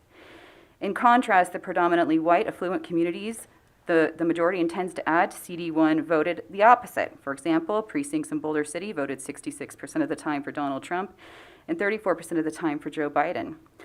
This highlights how polarized the districts will become. Under the proposed maps, the Latinx community in East Las Vegas would become an ineffective minority unable to overcome the affluent high voting areas of Boulder City, Seven Hills, McDonald Ranch, and others. Any person of color would have to run in Congressional District 4, pitting communities against each other and robbing people of the opportunity to serve their communities. A state that is now majority-minority should not accept this conclusion. The community is not asking to pack all Latinos in one congressional district, which would indeed, quote, be bad public policy and flatly illegal. The community is asking for congressional districts that do not dilute the political power of Nevada's fastest-growing community of interest. Thank you. Thank you. And again, I would like to remind individuals to please spell their name so that we have that accurate for the record. Thank you. Thank you, Chair Miller. Good morning, or good afternoon, committee. My name is Taylor Patterson. That's TaylorPatterson. I am the Executive Director of Native Voters Alliance Nevada and a member of the Bishop Paiute Tribe.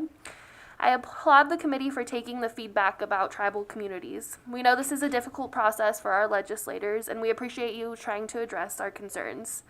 As you have heard, it is essential for our communities to be kept together. I am delighted to see that there were additional changes made this morning, but our Black and Brown brothers and sisters deserve the same opportunity that my community is receiving. If one of our communities is divided, all of our communities are divided. Last night, the Nevadans Count Coalition uploaded a revised version of the Congressional District map, which was created in consultation with all of your constituents. I urge this board to consider the proposed map. Thank you. Thank you.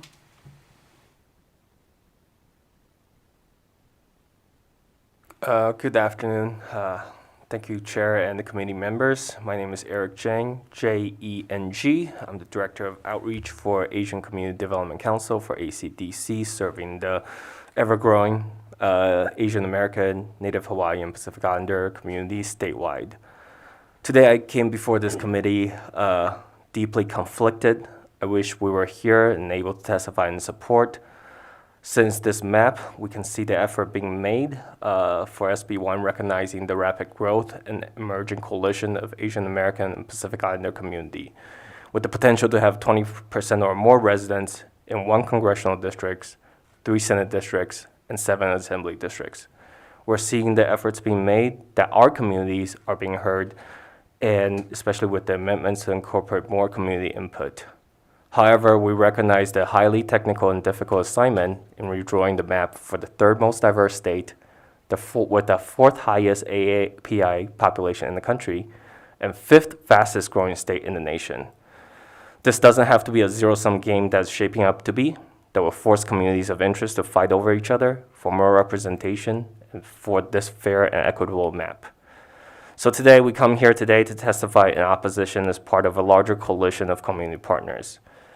As Taylor mentioned right before me, that if we break one communities, we break all communities. We urge the communities to take into account for the voices that's being submitted right now, for the people that elected you, and I'm counting on this committee to draw maps that recognize the diversity, be fair, and be equitable. And thank you for listening to us. Thank you. Thank you, sir. And we will take these last 2 here in Carson City before we move onto the phones. Please proceed. Thank you, Chair, and good afternoon. Members of the Select Committee, my name is Benjamin Challinor, BenjaminChallinor, and I'm the Policy Director with Faith in Action Nevada. Our organization is also a member of the Nevadans Count Coalition. First, I would like to thank the committee with the amendment. You address our concerns specifically with the Sun Valley, making sure that our community is being kept whole. That was very important to us. But we are also a statewide organization doing work in Southern Nevada. And as part of a member of the Nevada's Count Coalition, we're still here to make sure that there's still more work done on our congressional maps, specifically in Congressional District 1. We want to make sure that we are able to take a look at the communities, actually make sure that we have a Latino majority district. That way, their voice is not being diluted within 1st Congressional District, and that our other congressional district that has minority representation, CD4, that our communities are not being pitted against each other. Thank you so much. Thank you.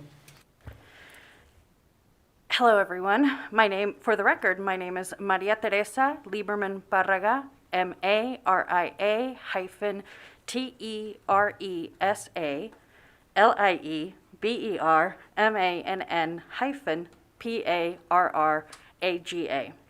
And I am the Deputy Director of Battleborn Progress. We see the new revisions and appreciate the effort with this new revised map that was released earlier today. However, there's still more work to do in order to truly reflect the community's desires, as you have heard the past few days. Higher income communities are still being mixed in with working class communities, pitting them against each other, and the Latino community is still being split. Now, I'm here because I grew up in this community that we're talking about, specifically in CD1, right on Flamingo and Bruce. I grew up there with a mother who worked 2 housekeeping jobs to put food on the table, and she's watching right now. Hi, Mom. I went to schools there. This is the community I know and love. I'm from that community. And I want to make this very clear and put it on the record that our organization and our coalition does not work for a party, a candidate, nor any elected official. Contrary to what many may think in this process, we can come up with our own comments and concerns and talking points and testimony. It's what we do every day. We are working with partners in the community on this issue every single day, as you have heard. It's as simple as that. And the community is asking you to keep them together. I encourage you to look at the map Nevadans Count Coalition has uploaded and revised, map number 787, to comply with all redistricting rules. And since my mom is watching, and there's probably other folks that speak Spanish mostly, I want to say a few words. Que estoy aquí para representar a nuestra comunidad, la comunidad donde yo crecí, con mi madre que trabajó muy duro para asegurar que yo pueda tener un futuro. Y gracias por estar involucrados, escucharnos aquí en la legislatura, pero por favor, no nos separen en nuestra comunidad. Los latinos tenemos que estar juntos. Muchas gracias. Thank you. Thank you. And with that, we will move on to testimony, about 15 minutes on the phone. And again, we do have Spanish translation available on the phone.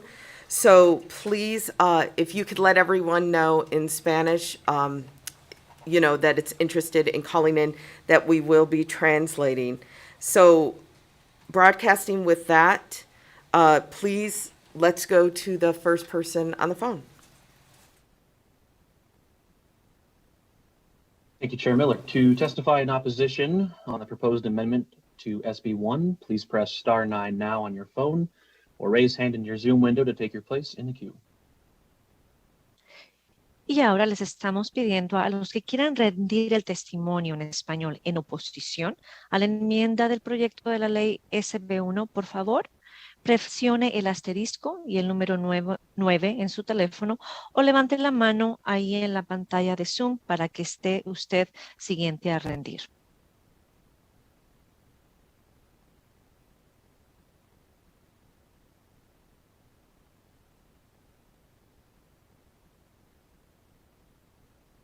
Caller, you may proceed.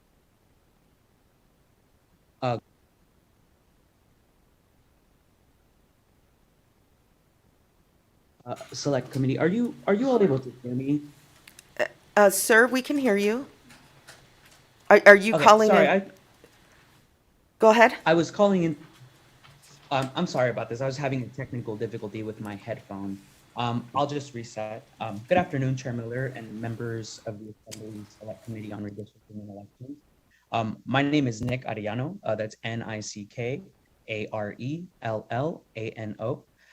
This is my first redistricting process. 10 years ago, I was a freshman in high school in Congressional District 1. I grew up in a Mexican-American household where traditional values were engraved in culture, not politics. Redistricting processes, elections, and so much more weren't part of the conventional life lessons we learned. So I had to take matters into my own hands and become that educational resource to my family. After I finished school, I became more involved in learning how much my vote meant for people like me. As I've navigated from midterms to presidential elections, I've come to realize that education in these processes were so dire. So many people had no idea what the Senate even represented. So now I'm hosting workshops where I'm simply educating people on the basic concepts like the legislature, its importance, congressional districts and why they exist, and so forth. As I took the time to look at the maps, it's just easy to say that they dilute the power of the Latinx communities. I have to note that taking concerns from various communities is helpful in this challenging process. I mean, however, it still fails to reflect what is now the third most diverse state in the country.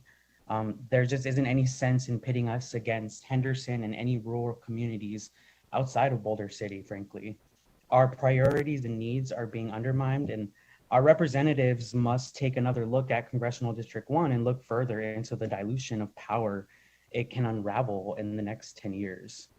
And that's my testimony. Thank you. Thank you.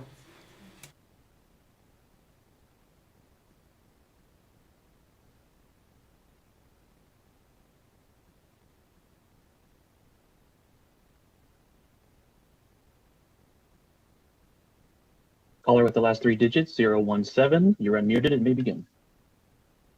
Thank you. My name is Sylvia Lazos, Lazos. I am a longtime community leader of Southern Nevada Latino community, as well as I am by profession a law professor. So I want to bring to your attention first and foremost that the numbers that you are using to estimate the demographics, percentage white, percentage Latino, et cetera, may be off. In fact, I do think they're off. The census numbers show that the white population is 45.9%. And yet when you do the numbers on my district website, you come up with a 50.11. That's a deviation of almost 5 percentage points. And I think this needs to be immediately addressed by LCB so that you're not addressing redistricting maps with wrong data in it. I think this would be fundamentally flawed if you were to defend these maps in court. The second issue I want to bring to your attention is that one of the members of the committee has been talking about non-majority as being kind of the relevant measure that we should be looking at. I want to again underscore that the Voting Rights Act does not think about non-whites or non-majority. It thinks about minority groups whose voice has been diluted or who are no longer able to elect a representative of their choice. So, for example, Texas has a MALDEF redistricting legal challenge, and it is not because non-majority voters don't have sufficient voice. It is because Latino voters don't have sufficient votes. So in your analysis, please don't use non-majority numbers, but again, break it down by the particular groups. Finally, I want to point out that we live in segregated communities. Latinos are not dispersed evenly in residential Southern Nevada. I live in a neighborhood, Green Valley, where I am basically the only Latina in 5 blocks around me and my kids. The Latino community is identifiable. It lives in a segregated area. We know exactly where they are. North and East Las Vegas, Whitney, Twin Lakes, Eastland Heights. And it is this community that has been fractured in 3 in the congressional district maps. Their interests are distinct. They vote as a group. They have policy interests that they want to see pursued. And so this raises immediately and should raise for the committee issues around Voting Rights Act representation. Finally, I want to point out that this can be a win-win. Nobody wants to get locked into a battle when we can come out to a compromise. I commend to you not only the map that you have heard about, 787, but my own map, which I have submitted this morning, 797, the Lazos map, and the Emily map are two maps that you should look at as providing a way out of deadlock and going to a win-win Caller, type your of 3 minutes situation, are which up. is really in the- Caller, your 3 minutes are up. in So the best interest. if you have Thank any additional comments, please submit them in writing. Broadcasting, next caller, please.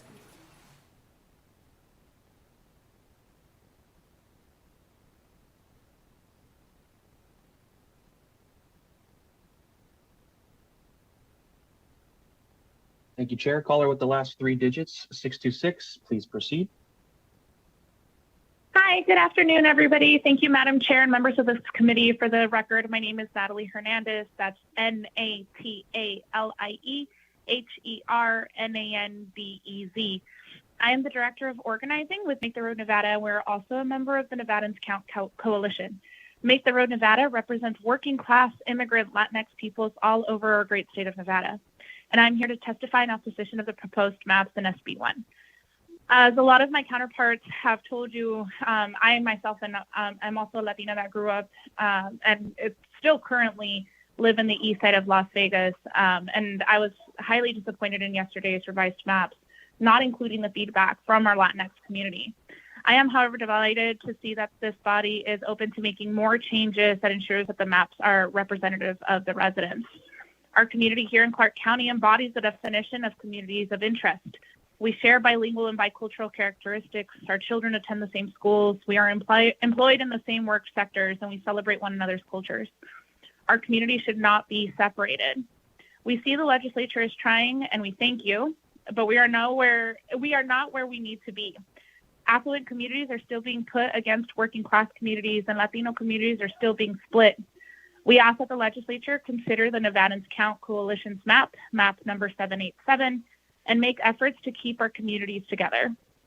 Our Latinx voters, community leaders, and organizations who mobilize this community have come out in opposition.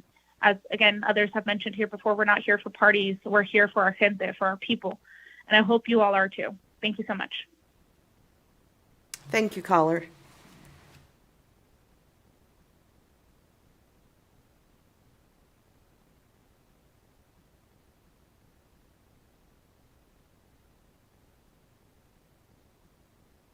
Caller with the last three digits, 066, you are unmuted and may begin.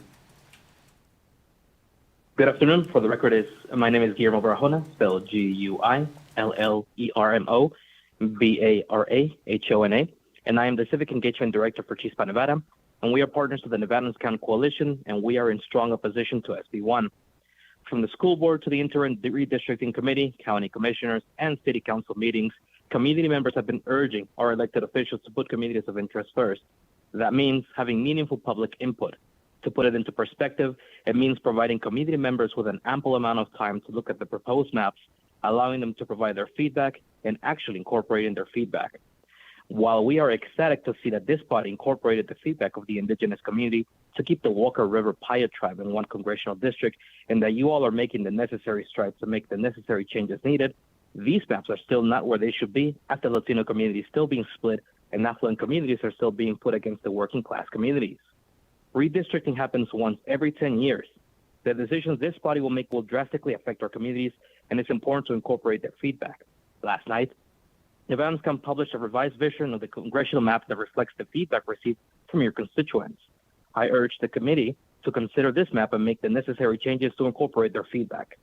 I urge this body to consider the over 300,000 Latinx residents in CD1 and ensure that the proposed congressional map incorporates their feedback. Thank you. Thank you, caller.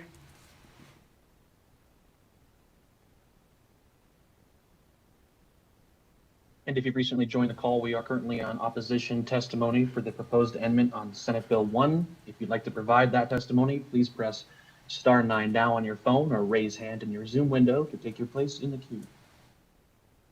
Seguimos atendiendo todas las llamadas en opción a la enmienda del proyecto de la ley SB1. Si usted gusta conectarse, presione el asterisco número 9 en su teléfono o levante la mano aquí en la pantalla de Zoom. para que así pueda entrar usted a rendir el testimonio.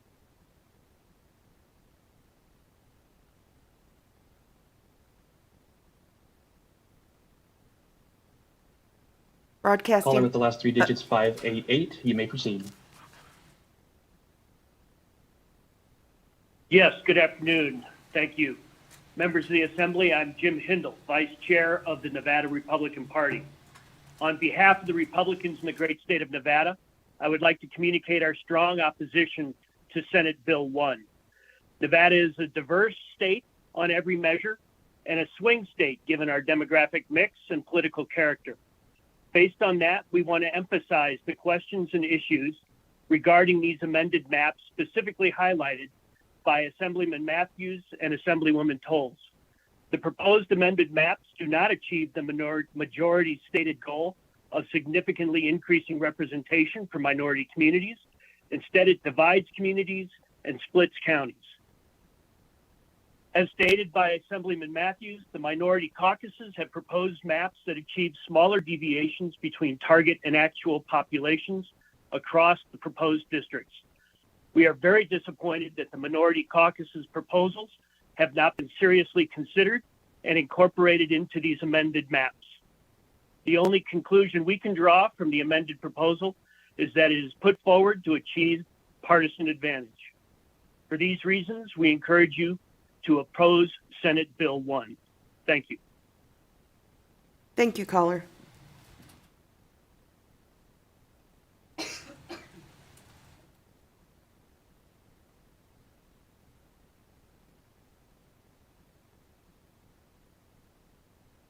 Caller with the last three digits, 069. You may begin. Good day, Chair Miller and members of the committee. My name is Andre Wade, ANDRE. WADE, and I work as State Director of Civil State Equality, a statewide LGBTQ+ civil rights organization here in Nevada doing nonpartisan intersectional work. We are a member of the Nevadans Count Coalition, and I am testifying in opposition. Thank you for all of the work that you all have done thus far on redistricting and being responsible on some of the issues and concerns that have been raised. Today, we are here to urge you to take into account the concerns we have regarding the Latina or Latinx Nevadans in CD1, which have not been incorporated. It's imperative that the concerns be reflected in the maps that are drawn, as the decisions made today will be in place for the next 10 years and could have dire consequences for Nevadans in the future that ensures their voices being heard and needs being met. The Nevadans Count Coalition has uploaded a Caller, are you still there?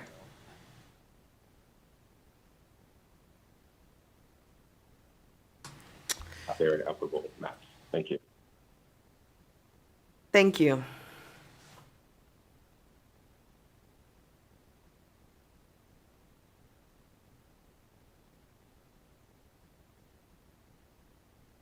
Broadcasting, we will take two more calls, and then we will move back to the room. Yes, thank you, Chairman.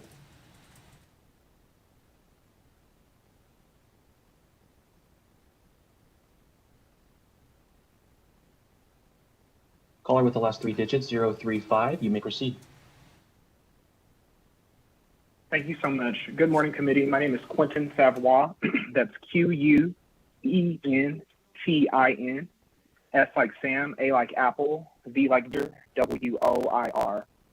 I represent Make It Work Nevada and Black women and Black families that we organize alongside throughout the state. Make It Work Nevada is also part of the Nevadans Count Coalition, and we oppose the proposed boundaries submitted in SB 1. We do appreciate the governor's work and this committee's work, as well as all of our legislators, in making sure that the inmate allocation was corrected and making sure that our incarcerated brothers and sisters are fairly counted and that they are fairly represented in how these maps are drawn.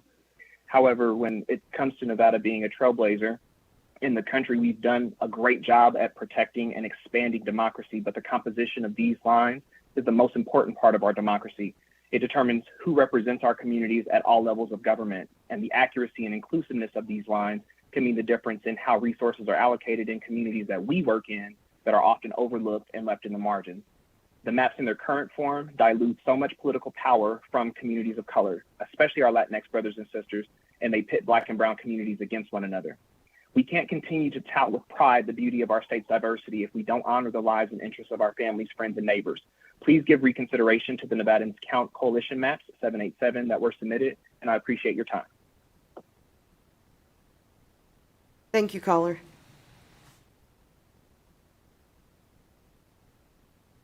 And with that, Chair, there are no more callers to provide opposition testimony at this time. Okay, thank you so much.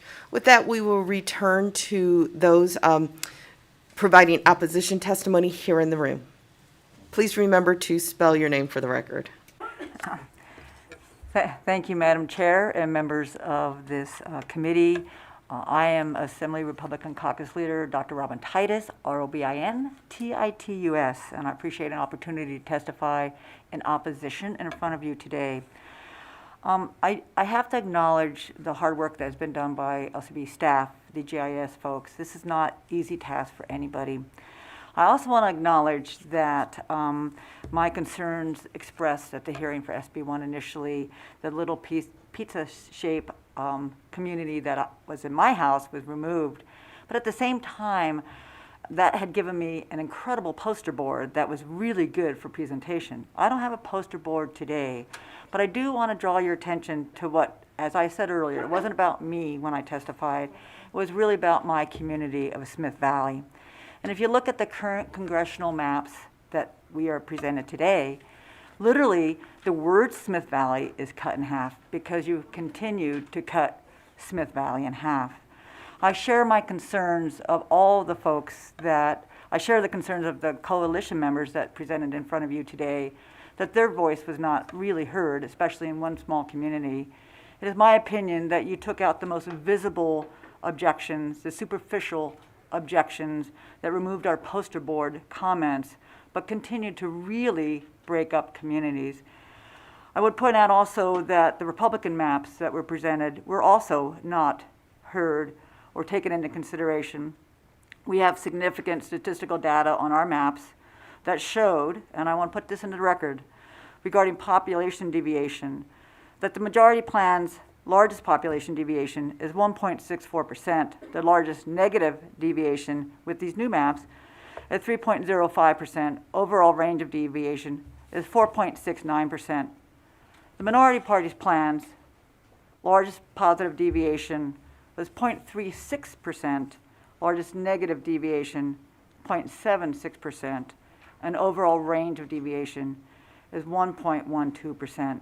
I would submit that although you did do some amendments, my house included, that was really the visual component of this. We haven't gotten to the heart of this. Thank you for your time. Thank you. Next. Thank you. For the record, I'm State Assemblyman John Ellison, District 33, and last name spelled E-L-L-I-S-O-N. And I'm here in opposition of this bill. And I'm going to explain to you why. I'm going to go back to the special session and to the last session and talk about the unfairness. But I'm going to show you a map right now. This is my district as it is right now. If you look at Elko County, Eureka, all the way down to Eureka, White Pine, and Ely. That goes to show you the map right now as it is. And that's probably half of 3/4 of the state.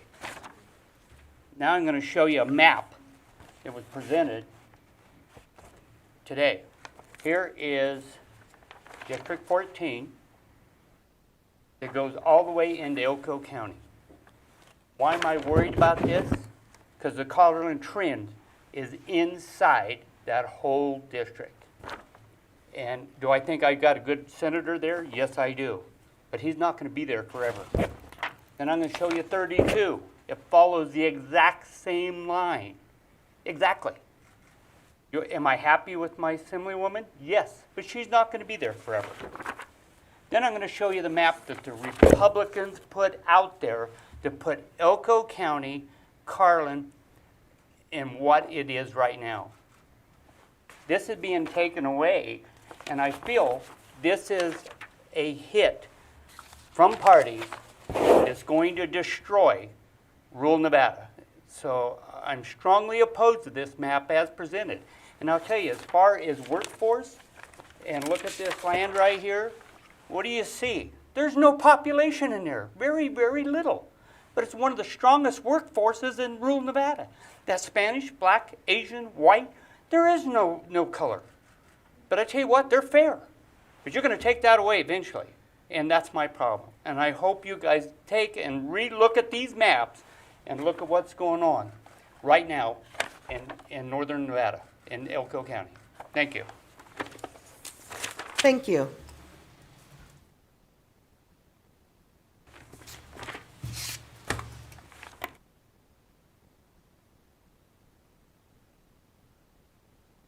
Is there anyone else here in the room that would like to provide testimony in opposition of the proposed amendment for Senate Bill 1?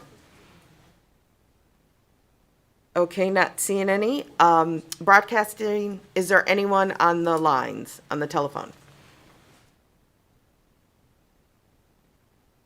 Thank you, Chair Miller. To testify in opposition on the proposed amendment on Senate Bill 1, please press star 9 now on your phone or raise hand in your Zoom window to take your place in the queue.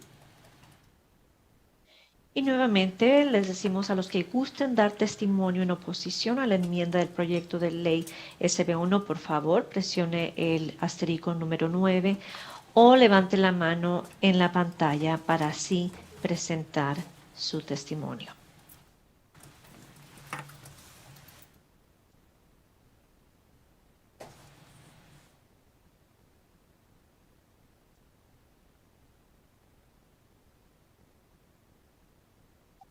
Caller with the last 3 digits, 564. You may proceed. Good afternoon. My name is Vanessa Collins. That's VANESSA COLLINS, and I am the Nevada State Program Manager for Care in Action. We work with women of color across the state to increase their power. We've taken a look at this map. We stand in solitude with the Nevada Counts Coalition. We want you to strongly oppose this map. When we talk about redistricting, it shouldn't be about partisan politics. It should really be about the communities we're reflecting.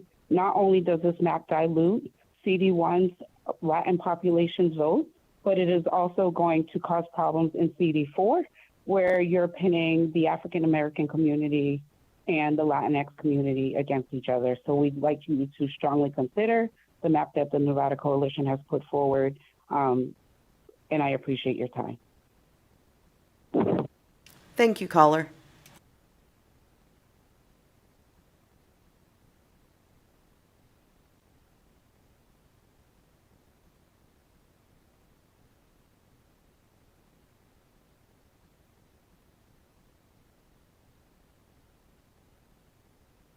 Caller with the last 3 digits, 806. Please press star 6 to unmute.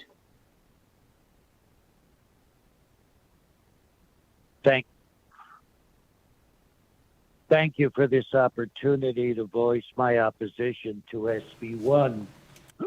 Excuse me, my name is Christopher Roman. I'm a resident of Henderson, Nevada. I'm also an independent, no-party affiliate voter. I'm very sad and disappointed with the congressional districts proposed by SB1. The current proposal will not only dilute and diminish and severely harm Latino community interests, but I think it will only fuel more divisiveness in our conversation about issues and concerns of importance to all Nevadans. I hope you'll reconsider. You'll retain the Latino majority in CD1. From the research I've done as a private citizen, it appears that Professor Lazos's map is probably the best option.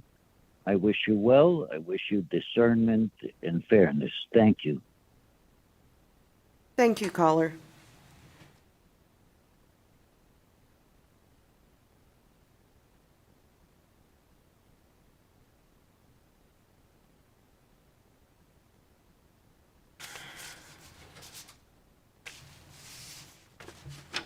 Next caller, please press star 6 to unmute yourself.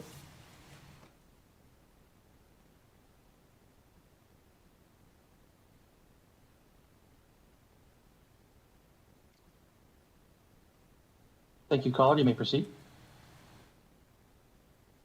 Good morning. My name is Felicia. Afternoon. My name is Felicia Hayes. It's Felicia, Hayes, Hayes. And I'm a resident in Las Vegas, the city of Las Vegas. I live at near Lake Mead and D Street in a community called Berkeley Square. I know I came late, but I do oppose SB1 as presented at this time. Thank you. Thank you, caller.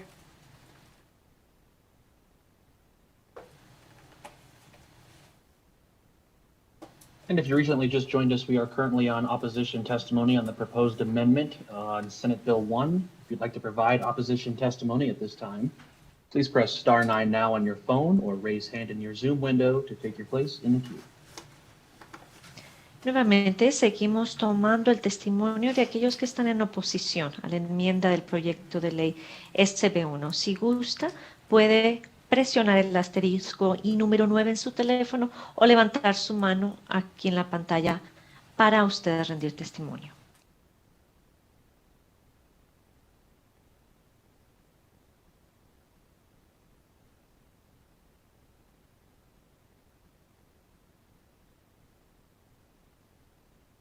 And Chair Miller, at this time, there are no more callers to provide opposition testimony.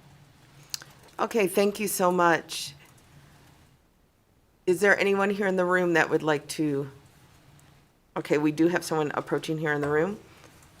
Thank you so much, Madam Chair and committee members. My name is Jill Dickman. It's JILLDICKMAN, and I represent Assembly District 31. I just wanted to say, when I heard yesterday that there were going to be amendments to this bill, I was so hopeful that things would change, but the changes that were made are so insignificant and address such insignificant concerns. I would say that I've heard from the first time I was here in 2015, what I always heard was if nobody's happy, it's probably a good bill because it's been a work of compromise. But when you look at the diverse groups who are not happy with this bill, it's clear that it's not because of compromise or discussion. It seems to me that no one has been listened to, but it's just very disappointing.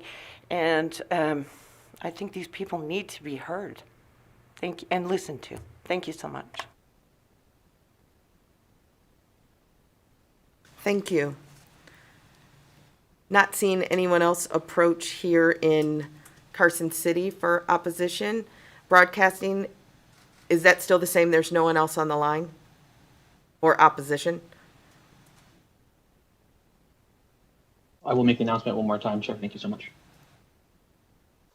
To testify in opposition on the proposed amendment on Senate Bill 1, please press star 9 now on your phone or raise hand in your Zoom window to take your place in the queue. Y nuevamente estamos mirando a ver quién gusta dar testimonio en oposición a la enmienda del proyecto de ley de SB1. Presione el asterisco en el 9 en su teléfono o levante la mano aquí en la pantalla.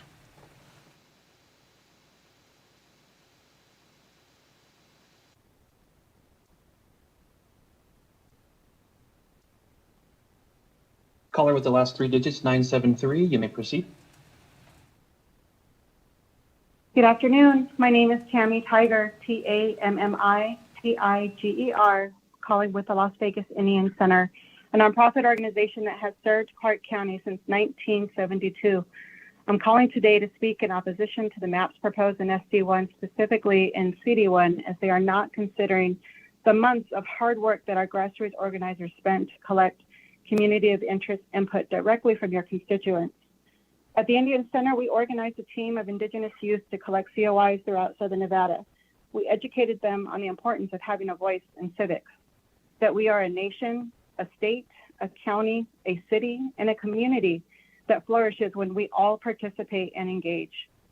This redistricting is an opportunity for them to see that. As our state boasts our diversity, we must also ensure that our elected leadership reflects that. Please utilize the input from Nevadans Count COI maps. Thank you. Thank you, caller.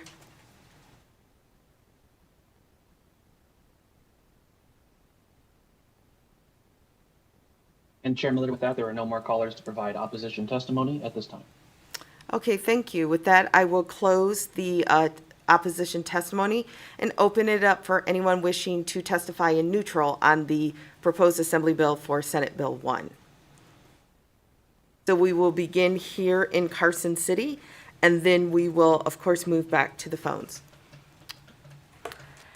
Hello, everyone. For the record, my name is Hava Ahmed, Hawahahmad. Normally, I'm here as a lobbyist of the Clark County Education Association, but today I am here because I am the chairwoman of the Washoe County Senior Advisory Board. So one of the things I just wanted to bring up, it's, we're all in neutral, and I wanted to make sure that we didn't have too many of my seniors call in, is really more of an ask to every member that's in the legislature currently to go and really look at your districts to make sure that your senior communities are not split. When we talk about communities of interest and when we talk about homeowners associations, one of the things that gets missed is the fact that many of these communities are based on age, they're based on disabilities, and they're based on what resources need to be accessed. So if you have a community that's split, so we'll use Somerset as an example because there's an elder community there that utilizes many of the services specifically in Reno-Sparks, and they're put in a different district, it makes access to those services harder, and it makes it harder for the city and for the county to really make sure that we have the resources and services to provide to those individuals. I appreciate all of the effort and the discussion that's gone into these, very hard conversations, and at the end of the day, it's on every board that I am on and every organization that I represent and have represented, we are very happy with the way that our state's moving. But we do also just want to, and just myself, especially as a citizen of Nevada, just wants to remind everyone to really look at where we want to be in 10 years and in 20 years, because it's our state. We have to make it so it's accessible to our children and that it's accessible to every Nevadan that's here. Of course, I also have to, echo everything too, that diversity, equity, inclusion, and access is always something that we should be out to attain. Again, I am on neutral in this bill because it's the map itself. I can't determine whether or not every senior community is split or not, just because I had to come here after a senior advisory board meeting today. But thank you again for your time, and thanks. Thank you. Anyone else in the room wishing to make testimony in neutral? Okay, broadcasting. Is there anyone who would like to testify in neutral?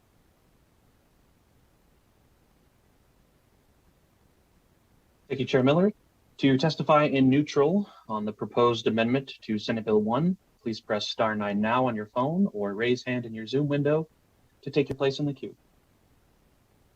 Para aquellos que quieran rendir un testimonio neutral, pueden presionar el asterisco número 9 en su teléfono o levantar la mano para que sea el siguiente y así rendir testimonio.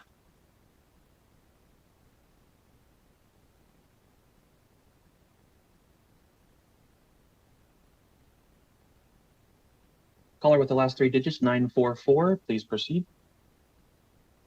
Good afternoon, members of the Joint Select Committee. My name is Ana Villatoro, ANNAVILLATORO. I am here representing Children's Advocacy Alliance. Children's Advocacy Alliance is an independent voice for Nevada's families and children. We are dedicated to advancing public policy in the areas of child safety, health, school readiness, and economic well-being. Children's Advocacy Alliance creates lasting change by tackling the biggest issues our kids and families face. As you are aware, children are included in the total population of each proposed legislative district. And although they cannot vote, they will be impacted by these district maps for the next 10 years. We have included an updated document highlighting the percentage of children in each proposed legislative district in Senate Bill 1. We ask you to consider how to prioritize the needs of children in each district and Nevada. We encourage you to reach out to community groups, families, parents, and children themselves to learn more. Even though children can't vote, they deserve a voice and champions at the legislature. Thank you again. Thank you, caller.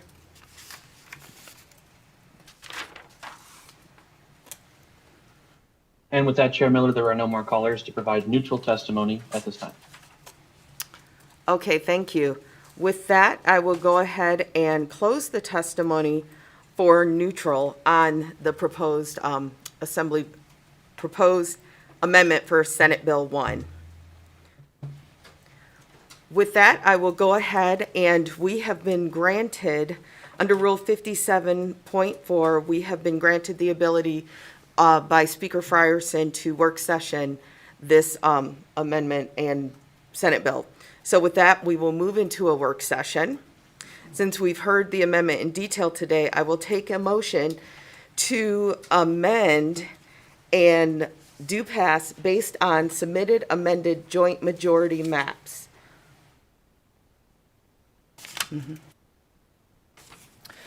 Thank you, Madam Chair. At this time, I would make a motion to amend and do pass based on the submitted amended joint majority maps that were presented today, both in the testimony and on the committee members' desks.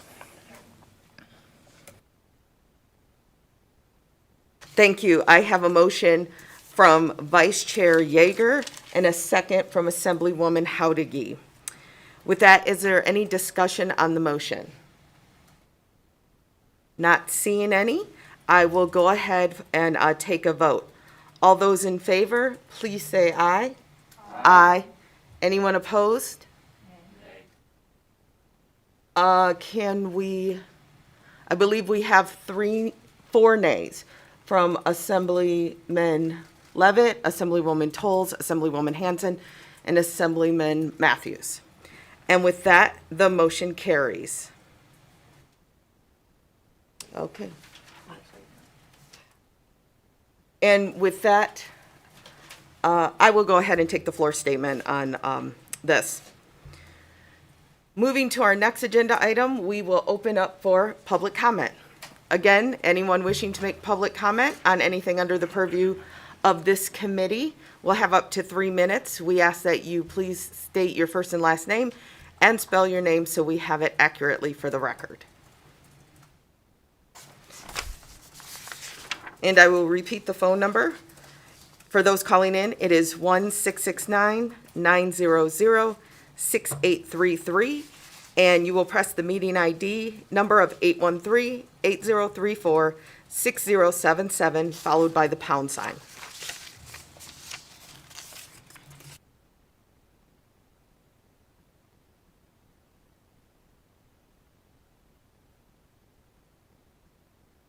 Broadcasting, there's no one here approaching for public comment here in Carson City.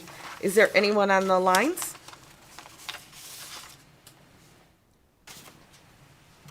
Thank you, Chair Miller. To provide public comment this afternoon, please press *9 now on your phone or raise hand in your Zoom window to take your place in the queue.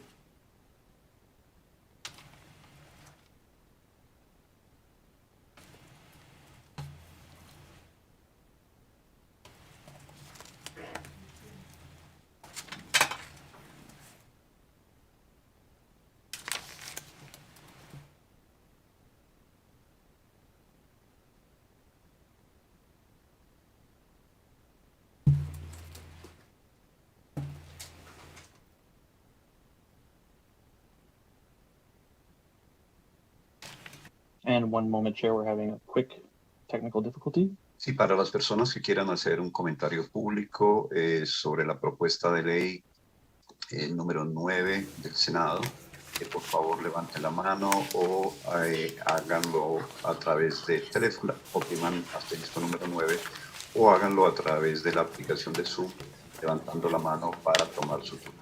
Gracias.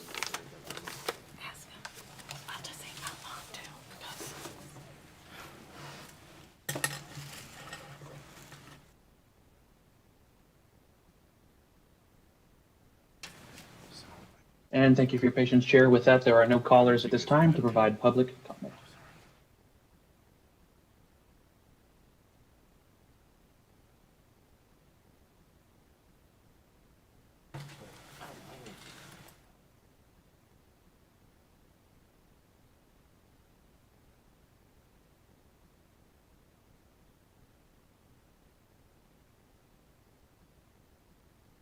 I'm sorry, do we have someone on the phone line to make testimony? Or public comment? No, Chair Miller, at this time, there are no callers to provide public comment. Okay, thank you. So with that, I will go ahead and close public comment. I do want to thank all of the committee members, everyone, for your attention and tenacity and active participation in this process, and for everyone who is also engaged and participated in this process. We will have a floor soon, and so that is the most specific time I can give you in legislative time. And with that, seeing no further business before this committee, we are adjourned.